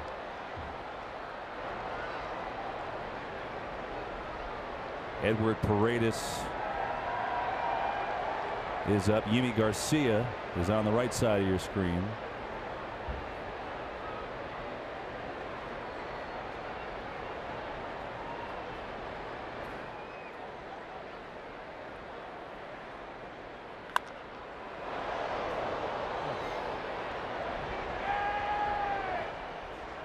Crawford smoked that ball. Alex Wood doesn't want to hang that thing again. Crawford playing collegiately at UCLA.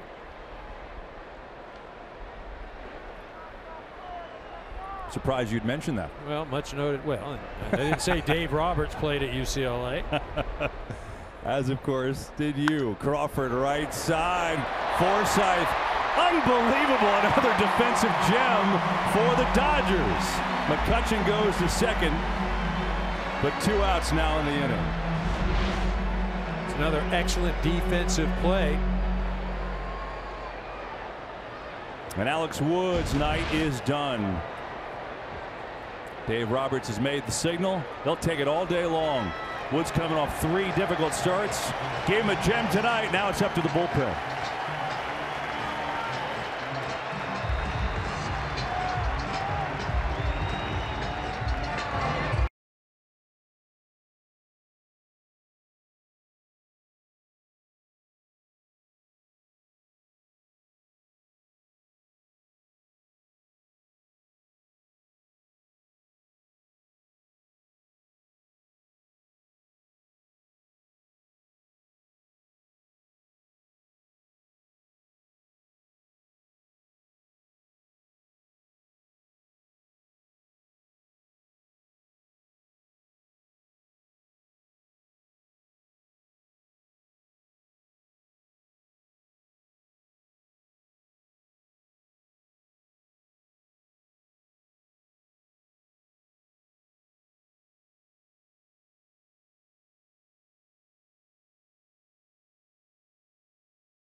Begins the T-Mobile Home Run Derby on ESPN July 16th at 8 Eastern. Then catch baseball's biggest stars, 89th MLB All-Star Game presented by MasterCard, July 17th on Fox. Coverage 7:30 Eastern.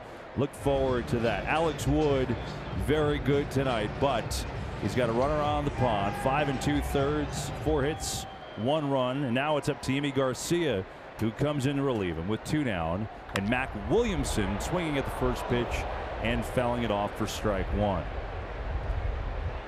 14th appearance for Garcia. Pitched during the week against Texas and gave up a run on a home run. Well, you see the 2 walks, 9 strikeouts. He's around the plate. And been in the organization for a number of years. Had an injury, was out for a while. Cut on and missed. It's 0-2.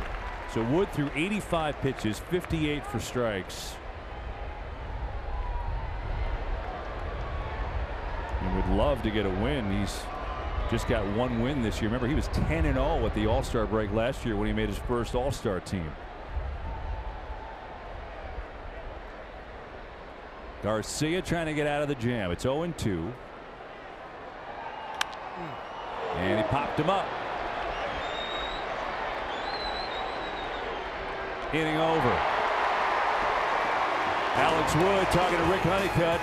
3-1. Dodgers lead, middle of 6.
Cody Bellinger leads off the home 6th inning. Dodgers lead 3-1, and maybe a little surprising that Madison Bumgarner is still pitching. That's his 100th pitch of the game and his 3rd start back from injury. But here he is against Bellinger, who has struck out and walked in 2 trips tonight, and it's 0-2. Surprising at all? Well, it does a bit, but then you go back to if Bruce Bochy went over to Madison Bumgarner and said, "Hey, I'm going to take you out." No, you're not. And that's probably the end of that discussion. Right back to Bumgarner. An easy one for out number 1. Check out our game summary tonight. It's brought to you by Budweiser. Just like it's been all month, it's the Dodgers long ball that has been the difference for them in this game. Matt Kemp with a home run, his 12th. Kike Hernandez with a 2-run home run, his 10th. Bumgarner still in there, his 3rd start back from the injury, and Wood, his best start in a while, looking to pick up just his 2nd win of the year. Now it's in the hands of the Dodgers bullpen. You know, one of the other things that I'd like to add to that is the defense. The Dodger defense has been unreal. I'm not sure you can make a graphic for great plays, but man, we've seen a lot of them tonight on the Dodger side. And there's been at least 5, right? Well, you know, there's been 4 or 5, and then now I'm thinking too, you know, over on the Giants side, Alec Hansen made a heck of a play. Meanwhile, Forsythe takes the old gap wedge and kind of punches it into center field there. So the Dodgers have a 1-out base runner as we say hi and welcome you to the booth here in Los Angeles. Eric Karros is here, and I'm Kevin Burkhardt. So, well, it's been what we've seen really the last 3 weeks from the Dodgers, right? I mean, their pitching's doing a nice job despite all the injuries, and home run, home run, home run. Right, and that's how they score. They score runs. It's just, I'm going to slug. I'm going to hit the ball out of the ballpark. I'm going to work the other pitcher. I'm going to try and escalate the pitch count. You know, and that's what they've done today. You couple that with some great defense as well, and they find themselves ahead right now, 3-1. You know, on the other side, though, you have to look. Madison Bumgarner, the one thing that is not rusty is that competitiveness. I mean, he is still out there. This is vintage Madison Bumgarner, in that he may not have his best stuff, but he's going to go out there and compete. And just when you think, okay, he threw 5 innings, his pitch count was up there, it's only his 3rd start back, you know, probably get him out of the game here, he comes out for another inning. I mean, this guy he just flat out competes. You know, there's probably a little bit of anger too from the last inning, right? With he thought he was out of the inning, had to come out on the walk, ended up getting out of it, but he wants to end on a little bit different note. He had a conversation with Dan Bellino when he came out to the mound. Looked like a pretty calm conversation. Probably went something like, "Don't ever do that to me again." 1-1 is your count. Austin Barnes is the hitter. Forsythe leading off of first base. Nice play by Buster Posey.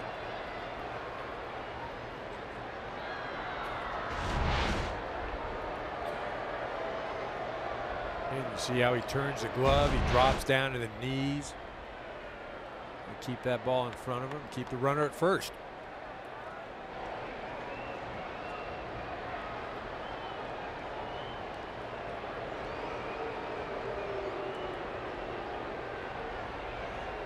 Kyle Farmer has come out on deck to hit for Los Angeles. Remember, Yimi Garcia came in to get the final out of the 6th inning. So with the pitcher spot due up next, looks like Garcia will just be used for that 1 out.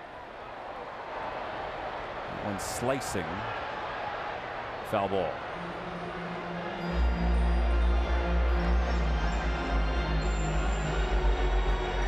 Scott Alexander, the ground ball machine. Looks like he is calmly getting ready in the Dodgers bullpen. Alex Wood hoping for another 1 or 2 here.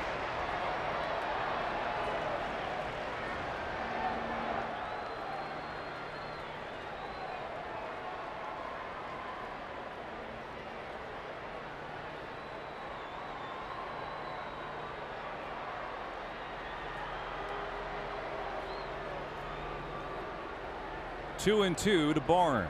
Pitch. Strike 3 called. Bumgarner went curveball, caught the corner, and gets the strikeout.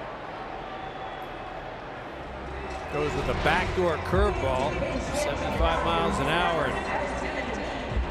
Great pitch. Austin Barnes, he doesn't like it, but he's not going to say much. He's got to navigate the rest of this ball game behind home plate. So 3rd strikeout for Bumgarner. And it will be Kyle Farmer to do the pinch hitting. Farmer on the year, just recalled the other day, and takes inside for ball 1. He's had 4 starts this year. They've all been at 3rd base. He's another one of these Dodgers that can play 3rd, catch, kind of throw him wherever he wants. And he does those positions well.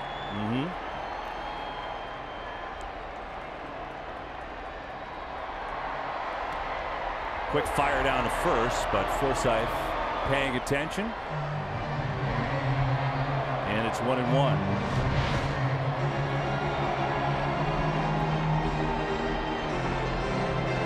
So Bumgarner's first start went 82 pitches. His last start in Miami, he went 91. He's about to throw his 112th pitch, which would be the most pitches thrown by any Giant starter this year. He is a horse. Pitch coming, and Farmer popped up a mile high. Belt coming and calling, and he makes the play. Bumgarner comes out, shuts down the Dodgers. 3-1.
Costa Rica battling Serbia at 7 a.m. Eastern on Fox. Then on FS1, Germany against Mexico at 10 Eastern. It's followed by Brazil and Switzerland at 1.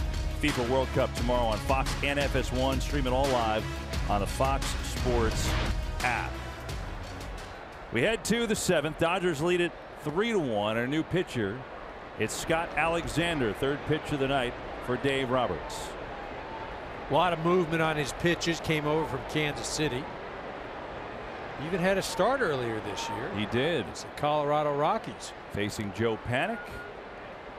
And it's 2-0 to Panik. Alexander, for all intents and purposes, throws essentially one pitch. I mean, he throws a couple others, but for the most part, it's sinker most of the time, and that's why he leads the major leagues with a 73% ground ball rate. However, he's come out and fallen behind Panik 3-0. Well, and that's been the trouble since he's been here. The control has not been what it was in Kansas City. You mentioned the ground ball rate. That's so attractive. 3-0 to Panik, and a 4-pitch walk to get the Giants going here in the 7th inning.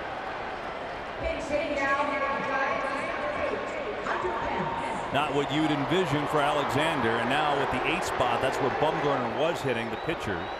So now we have a pinch hitter, and it's Hunter Pence. So Pence will take his first at bat. Bumgarner, you gotta love him coming out for that 6th inning. His best start since coming back from injury. Came out for 6, threw 112 pitches. Who cares?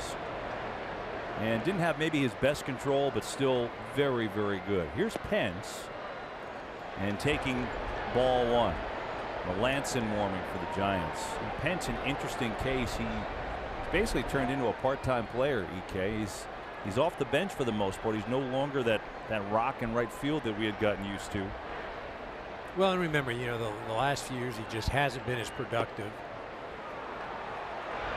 You know, he getting run out there because the Giants really didn't have another alternative, and he, you know, fan favorite, club favorite, great in the clubhouse, meant so much when he came over from Houston. Scott Alexander has come out of the pen and yet to throw a strike. 4-pitch walk to start it, and now 2-0 to Pence, who's won for his last 13. Pence was out for a while too. He missed 40 games, had a right thumb injury.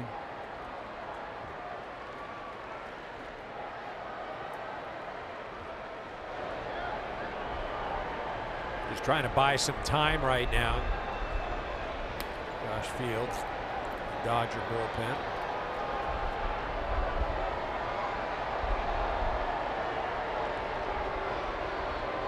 Well, Alexander looking for his first strike, but keep in mind with that ground ball rate, he's induced 7 grounded into double plays this year, so there is that.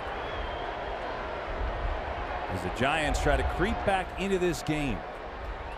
If I'm Hunter Pence, I'm taking a strike.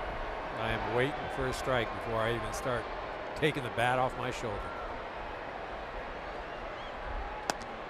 And there is one, 2-1.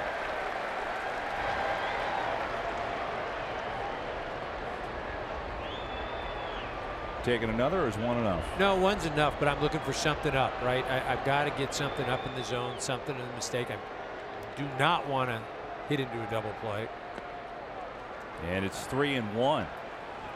Now I'm gearing up. Something up in the zone, out over the plate. And if it's not there, I'm taking it. Pretty big gap in left center field for Pence. As Kike Hernandez shaded to right. 3-1 count. Checks his swing. He went around. The count is full. Pence didn't love it. Just way too aggressive. This pitch not even close. He almost felt like in his mind he had swing, swing, swing because it's a 3-1 pitch.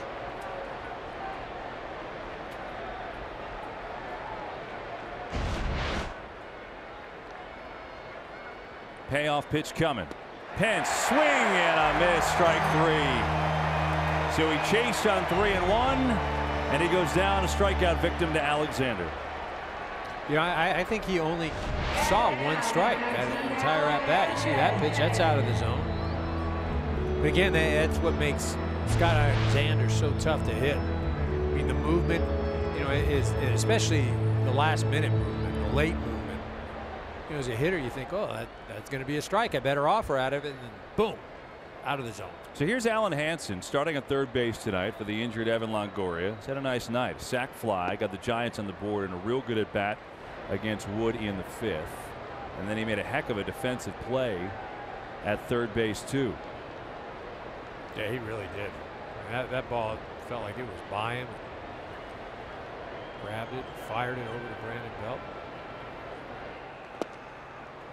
2-0.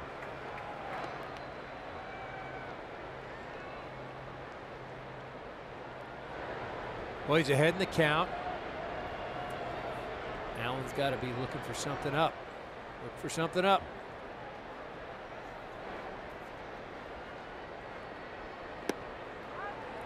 That's a great take right there. And for a young hitter, I mean, that is awesome. Yes, it's a strike, but you can't do anything with that. Not sure that was a strike. Austin Barnes doing a nice job of selling that pitch. 2-1. 3-1. Alexander hasn't thrown many strikes. He's getting a little help. No, right? I mean, that last pitch, or the 2 pitches ago, I'd say Austin Barnes probably grabbed that for him. He threw one to Hunter Pence. It was a strike. I mean, you could probably go up there right now and just leave the bat on your shoulder. He's having a tough time finding the plate. I think Josh Fields is ready in the Dodger pen. 3-1 to Hansen. 93, and the count goes full. That shows you how good a stuff Scott Alexander has, though. Hunter Pence on a 3-1 pitch. Check swing, something out of the zone. That one right there, out of the zone. Payoff pitch. There goes the runner. Swung on a miss. Throw down to second base. And hang on. Did we get an interference call down there on the field? He's out anyway. It doesn't matter. Strike him out. Throw him out. Alexander gets out of it. Stretch time at Dodger Stadium.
There's a good shot right there, KB. How about that? Matt Kemp with his, what, 11th, 12th homer? I'll do this next inning, too. Attaboy, Matty! That's it! There you go, I gave him some love. You see, it's just a reason for all managers around Major League Baseball to always talk to us live in game, EK. Good things happen. I mean, you get a home run. That was really a fun moment. We had Dave Roberts nice enough to do it live in game. We're talking, and then he calls the Kemp home run like a broadcaster. It was his 12th home run, and that was great. Dave, we appreciate that earlier. And Kemp has gone deep. Kike Hernandez has gone deep. That won the difference in a 3-1 Dodger lead. As the home 7th inning begins with a new pitcher for San Francisco, it's Reyes Moronta, who is now on, facing 1, 2, and 3 in the order. Chris Taylor leads it off. Moronta more of a longer inning guy for them. 25-year-old. See what he has done. Giving up runs, though, 3 of his last 5 appearances as Taylor fouls it off. It's 1-2. Yeah, Bruce Bochy trying to get him back to righting the ship. Get him out there and give him an inning or 2 right now. Boch telling us he's excited about his bullpen. Options that he has down there now, and he's got guys designated. Watson and Dyson. And there is a slider, which is his big pitch, and Taylor goes down on strikes. Tonight's broadcast brought to you by Hankook Tire. Chase down your passion, never halfway. And by Geico, 15 minutes to save you 15% or more on car insurance. Here is Kike Hernandez, one of the many heroes tonight. A gem defensively in center, and then a 2-run bomb off Madison Bumgarner in the 5th inning. That's the difference in this game right now. His 10th home run of the year. And he takes low and away, ball 1.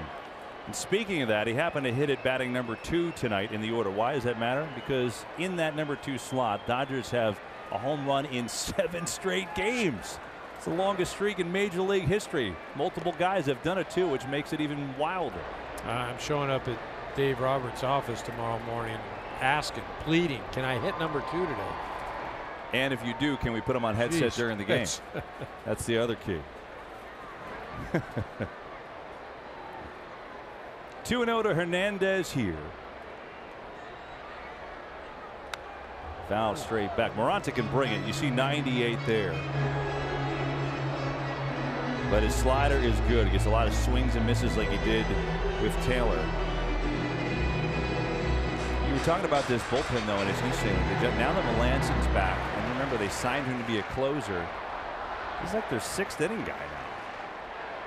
So there's a strike, 2-2. If they get guys healthy, I mean, they really do have some options with the bullpen. They've just been taxed a lot lately. Well, that's it. Look at. Melanson again pushes everybody back, puts them in different roles. Boch says he's got the options, especially that setting up Strickland. You got Dyson, Watson. Man, that's nasty. Martha with that slider. Look at that thing. It really moves. Back-to-back strikeouts as Hernandez goes down. Woo. So 2 away in the 7th. Hey, the Giants been on the road more than anybody. They finally begin a 10-game homestand Monday against the Marlins, Padres, and Rockies. Come to see Posey, McCutchen, Crawford back in San Francisco.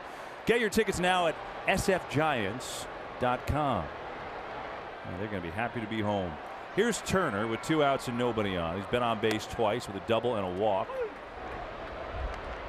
And it's strike 1 to Justin Turner.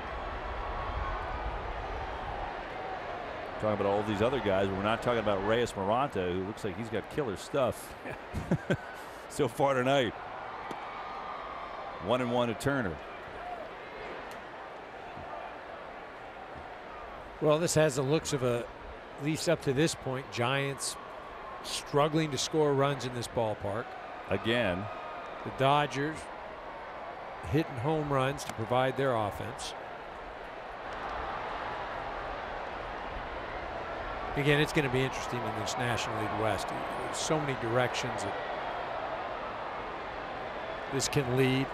Arizona atop the division right now. They're going to be welcoming back Robbie Ray pretty soon and that staff. Really, you can make an argument. The entire division, the story of the division so far has been injuries and who handles them the best, right? I mean, I'm trying to, Colorado, Ottavino, that was big one for them. That's really hurt them. You know, San Diego probably has stayed relatively injury-free, but man, the Dodgers, the Giants, Arizona, Taiwan Walker. Pollock's been out. Pollock, yeah. Nice inning for Moranta. 1-2-3 go the Dodgers, but they still lead this one 3-1 after 7.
Pitcher of the night for Dave Roberts as Josh Fields comes on to pitch the 8th inning. Guy just throws flat out hard. Gonna be hard, hard, and harder right here. See 33 games so far this year. Been pretty effective too. Not a lot of innings. He's a 1-inning guy, a 1 or 2 batter guy. This an inning and a third last night of scoreless ball, and it'll start off at the top of the order with Gorkis Hernandez, and he could bring it 95 with a fastball for strike 1. Hernandez 1 for 2. He also walked. Dodgers only run tonight coming on a sac fly against Alex Wood, who pitched his best game in a while. Stands in line to get his 2nd win of the year. Quickly 0-2. EK Fields was kind of a forgotten guy last year in the postseason too. You know, I mean, there's so many other guys that are performing, and this year he's really stepped up. He's gotten better and better. Well, and he wasn't a guy that, well, I shouldn't say wasn't a guy. They were hoping Kohler would come here, and you know, he would be that setup guy to Jansen, and you know, he's had some injuries, some shoulder issues, and that was that. Yeah, look at that. I mean, 96. And you know, we've talked about a lot of the storylines, the home runs, the pitching. How about the Dodgers defense tonight? It has been simply superb. And it hasn't just been one guy. It's been everybody. You know, Austin Barnes hustling out from behind the plate. Justin Turner smooth over at third base. And then, of course, Yasiel Puig taking on the fence in right field. Forsythe. And, of course, no one loves that better than the pitchers. You had a Kike Hernandez diving catch early in the game, too. Yep. Good stuff from the gloves. So these Dodgers looking to win their 5th game in a row. It would be a season high. They took last night's game over San Francisco 3-2. They lead this one 3-1. Brandon Belt swings at the 2nd pitch to him, popped it up. Hernandez coming in, 2 down. Fields has come in and retired the first 2 Giants, and that'll bring up Andrew McCutchen. So let's go back and look at Eric Karros's keys to the game. Giants keep the ball in the park. Haven't done that. Dodgers hold Belt at bay. He's 0 for 4. Ding, ding, ding. Wow, so that's both of them right there, huh? I mean, that's the only way you're going to win. Giants had to keep it in the park. They haven't. And the Dodgers, so far, they've held Brandon Belt. Now, we wouldn't be showing that if you got them wrong, which is normally most of the time. Well, now that you know what, I'll tell you what, I've had some guys show them when they were wrong. Say, yeah, there's our analyst up there, Karros. Jeez, this is what he told us before the game. 1-0 to Andrew McCutchen. He's got a single in this one. Ground ball to third. Turner. Brilliant inning by Fields. We go bottom 8. Dodgers 3, Giants 1.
Go places. And by McDonald's, new 100% fresh beef quarter pounder burgers cooked right when ordered. Well, after finishing up their series against the Giants tomorrow, Dodgers return to LA Monday, June 25th. They begin a 10-game homestand then against the Cubs, Rockies, and Pirates. Come out to Dodger Stadium, see Bellinger, Puig, and Kemp in action. Get your tickets at Dodgers.com right now. Bottom 8 we go. 3-1, Los Angeles in front. Reyes Moranto, who was outstanding in his first inning of work, couple of strikeouts, stays on for his second inning of work, and he's got strike 1 to Matt Kemp. So we told you the Dodgers since May 17th are 20-6. They've been red hot. The Astros won their 10th game in a row today, crushing the Royals. They are red hot. There's one other team in there who's red hot. That would be the Seattle Mariners, who got a shutout from Wade LeBlanc tonight and won again. They beat the Red Sox 1-0. Wow. You know, another one-run game? Is that what you said? That it is amazing. Is that like 24 one-run wins or something? And I want to say Wade LeBlanc, he's gone, was it 17 starts where he has not lost? It's got to be something like that. Look at that. That's a team that I don't think anybody envisioned going on a stretch like this. Kemp's got another base hit. On base 3 times tonight is Matt Kemp, and he leads off the 8th with a single.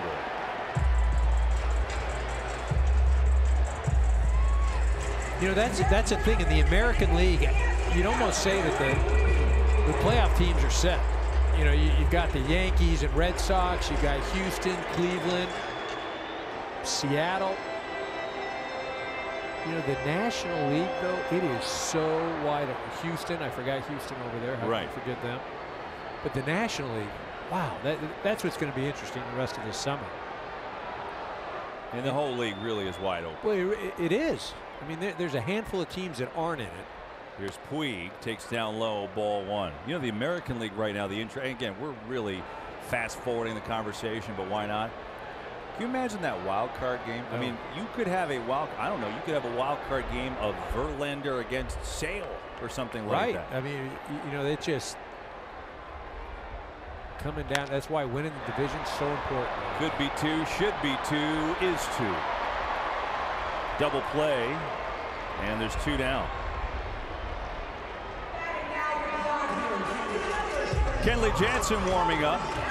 Got a save last night, looking for another tonight. In the National League West, it's been a tight division the entire year. It really has. Arizona looked like in April they were going to pull away with this thing and go up by 10 games. They had an awful May, and so that's why everything is so close right now. The Dodgers, of course, playing great. Arizona's been having a much better June. I mean, at the end of the day, it comes back to who is going to play best amongst their divisional opponent. You know, and right now, Arizona is that team. You know, Dodgers and Giants after tomorrow only have a handful of games left. I think 6, maybe 6 games. I think the rest of the year, which is kind of crazy when you think of it. It is. 0-2 to Bellinger. He may have given up runs 3 of his last 5 outings, but this guy's got some stuff. I mean, he's been filthy. 0-2 to Bellinger here, looking for a 1-2. Well, he got the double play, not a 1-2-3, but 3 quick outs. How about that? Bellinger down on strikes. Miranda does his job. Jansen coming on for the save. Sit down. Be humble. Sit down. Be humble.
Koepka among the leaders, tied atop the leaderboard. One of them take home the trophy a second time. Find out tomorrow. Coverage begins 10 Eastern on Fox. Looks like Dustin Johnson was going to run away with it, and he came down to earth today. So we got a fun Sunday ahead. Jock Peterson in for defense for Matt Kemp and left. Kenley Jansen on, try and close it down for LA. And he's got Buster Posey to lead it off here in the 9th. Ball 1. You've got Posey, then you've got Brendan Crawford. Mac Williamson with tremendous power. Again, it just feels like, you know, this Dodger game again with the defense, the home runs. It feels more than a 3-1 ball game. The Giants are right there, though. Posey is 1-1. You know, Kenley Jansen, remember the year started off and there were worries his velocity was down, trying to find his form. Well, EK, the last 23 appearances, Jansen looks like his old self. 14 of 14 in save opportunities with a 1.08 ERA. Yeah, refreshing for Dodger fans, for the organization. They inked him to a multi-year deal. That hurt. Dan Bellino checking to see if Austin Barnes is okay. Wow. What's it like to be a catcher? Well, the interesting thing too, when watching it, you know, just because of all the concussion protocol now and all those sorts of things, you know, he immediately says, "Oh, I'm fine. I'm fine." You know, he doesn't even want to go through that sort of stuff. 1-2 to Posey. And it's 2-2. Monster crowd on hand today in Dodger Stadium. It's been gorgeous out. Temperatures in the high 60s. Matter of fact, 53,706. It's the biggest crowd in baseball this year. Dodger Stadium can hold it, that's for sure. It's a great place to watch a game. Still gorgeous after all these years since '62. 2-2 pitch coming. Popped him up. Headed towards the seats. And it'll get there. You see Kenley Jansen, you know, calling on his Johnny Cueto right there. You know, he paused a little bit. And you watch him. Sometimes he'll speed up his delivery. He'll slow it down. And you know, really, the last few years, Johnny Cueto. See, watch this. Look at that. Just stop. And that's a little Kershaw imitation. And Johnny Cueto, the best in the game at that. Now, Giants hoping to have Cueto back at some point soon. He's on the 60-day DL. 2-2. Left side. More glove. Turner. And can't be corralled at first by Bellinger. It was almost another great play by the Dodgers, but Bellinger couldn't handle the hop. And now the Giants with the leadoff runner on. Well, Turner obviously makes the great play. Now, he may want to set himself a little more. He's got Buster Posey running. So he's got all day. And that's where, if he could do it over again, he'd probably take his time, shuffle his feet a little bit more. That thing skips off the grass. We're getting to that point of the evening where it gets a little damp and everything. So when that ball hits the grass, it just takes off. And Cody Bellinger unable to pick it. And they give the error to Turner. Remember, there are two parts to it, the fielding part and the throwing part. So an error on Turner, just a second of the year. And now the tying run at the plate is Brandon Crawford, who's been their hottest hitter, and he takes strike one. Giants have been hanging around in this game. It just seems like it's there for them. Of course, they've got to do it against the Dodgers closer. Crawford at .318 on the year, but just 3 of 17, 8 strikeouts in his career against Jansen. 1-1.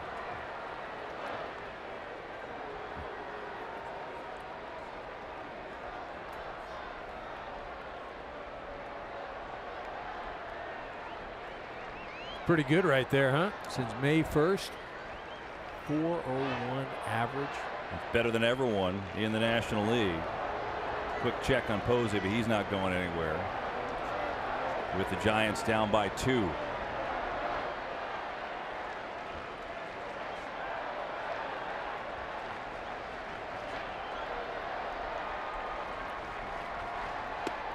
Checks his swing. And he goes around. It's 1-2.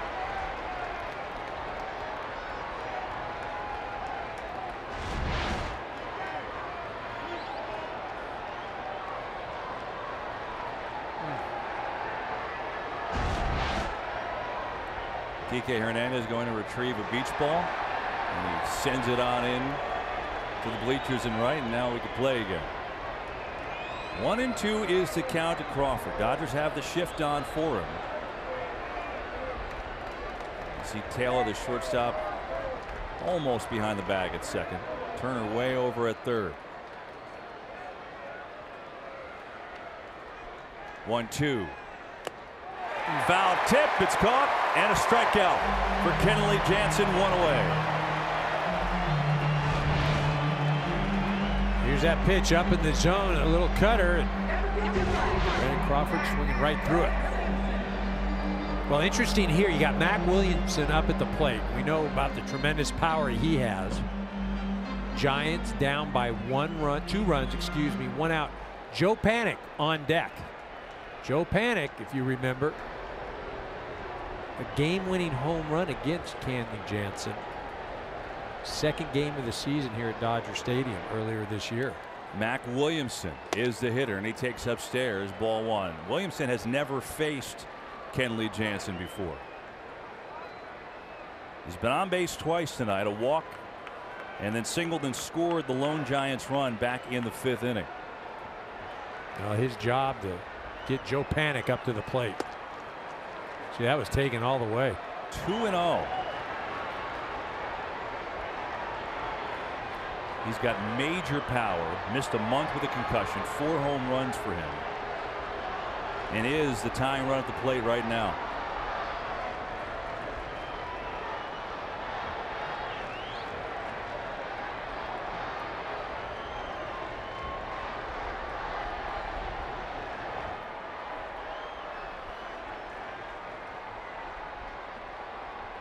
(2-0). And it's down low. 3-0. Panik on deck.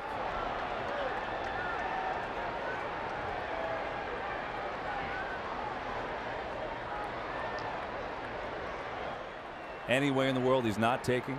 Got to take it. Again, this at-bat's all about getting Joe Panik to the plate. Takes ball 4. So the error from Turner, a walk to Williamson, and the tying runs are on base with 1 out for the Giants. And here comes Joe Panik. Remember, Joe Panik, he of the 2 solo home runs. The first games of the season, 1 against Kershaw on a Thursday, and then comes back on a Friday night in the 9th inning against Kenley. Jansen has to bear down against Panik. Tying runs are on. 1 down in this 9th inning. Sandoval's come out on deck to pinch hit as the pitcher spot is next, and now we'll have a discussion. It almost seems so fitting with Turner nearly making another splendid play. This game's been all about Dodgers defense, but the throw he couldn't connect. And now Jansen, after the strikeout to Crawford, walks Williamson, who had never seen him before. And now it's getting interesting.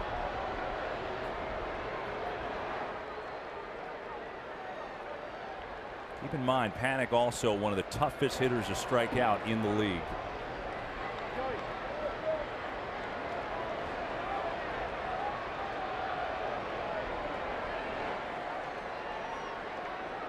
And so here we go. Jansen in the dirt, ball 1, blocked by Barnes. You know, if you look at Jansen's velocity this inning, you know, it's been 90, 91, 89, 92, 91. Now, obviously hasn't had the control as well.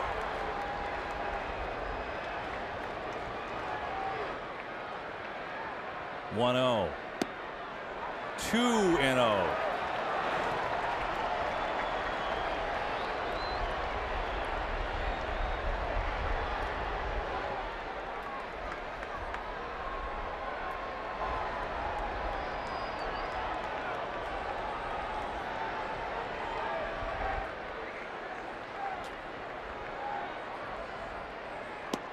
There's a strike.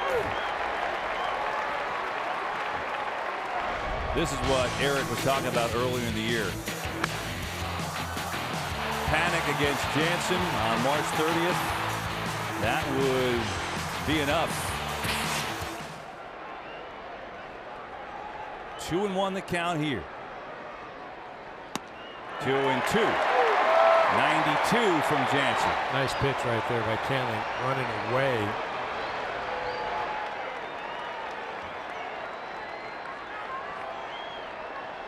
mentioned Panik has only hit 1 home run since delivering off Kenley Jansen earlier in the year.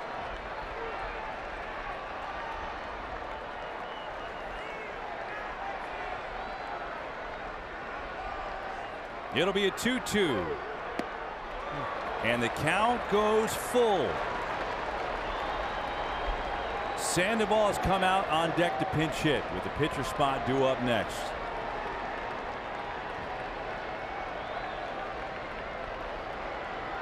Posey on second. Williamson on first. He's the tying run. And it's 3-2 to Joe Panik. The pitch. Right side. Bellinger thought about going to second. Will instead get the sure out at first base, but the tying run is now at second. Smart play. Cody doesn't have a lane to throw the ball in that situation, so instead of risking it, takes the sure out. Going to put it in Kenley's hands versus Pablo Sandoval. You see, watch where Cody is. He comes in to field that ball. Now where he fields it, he's right in the runner's lane as far as throwing the ball to the shortstop. Makes the wise decision to hold it, go to first base. Try and get the out right here. And so here it is. 2 down. A base hit would essentially tie it. And it's Pablo Sandoval. His career against Jansen. 3 for 16, 8 strikeouts, and a pinch hitting role here.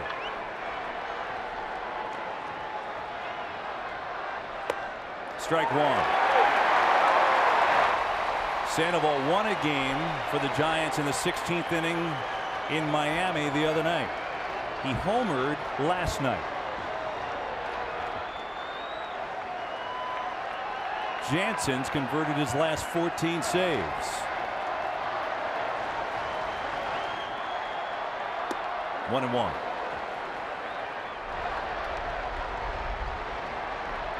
And obviously Kenley with the first 2 pitches trying to stay up in the zone. Doesn't want to run into that swing path of Sandoval. Sandoval's the type of guy that can get on top of one of those pitches, and he's not afraid to go the other way. Hit a home run to left field the other night.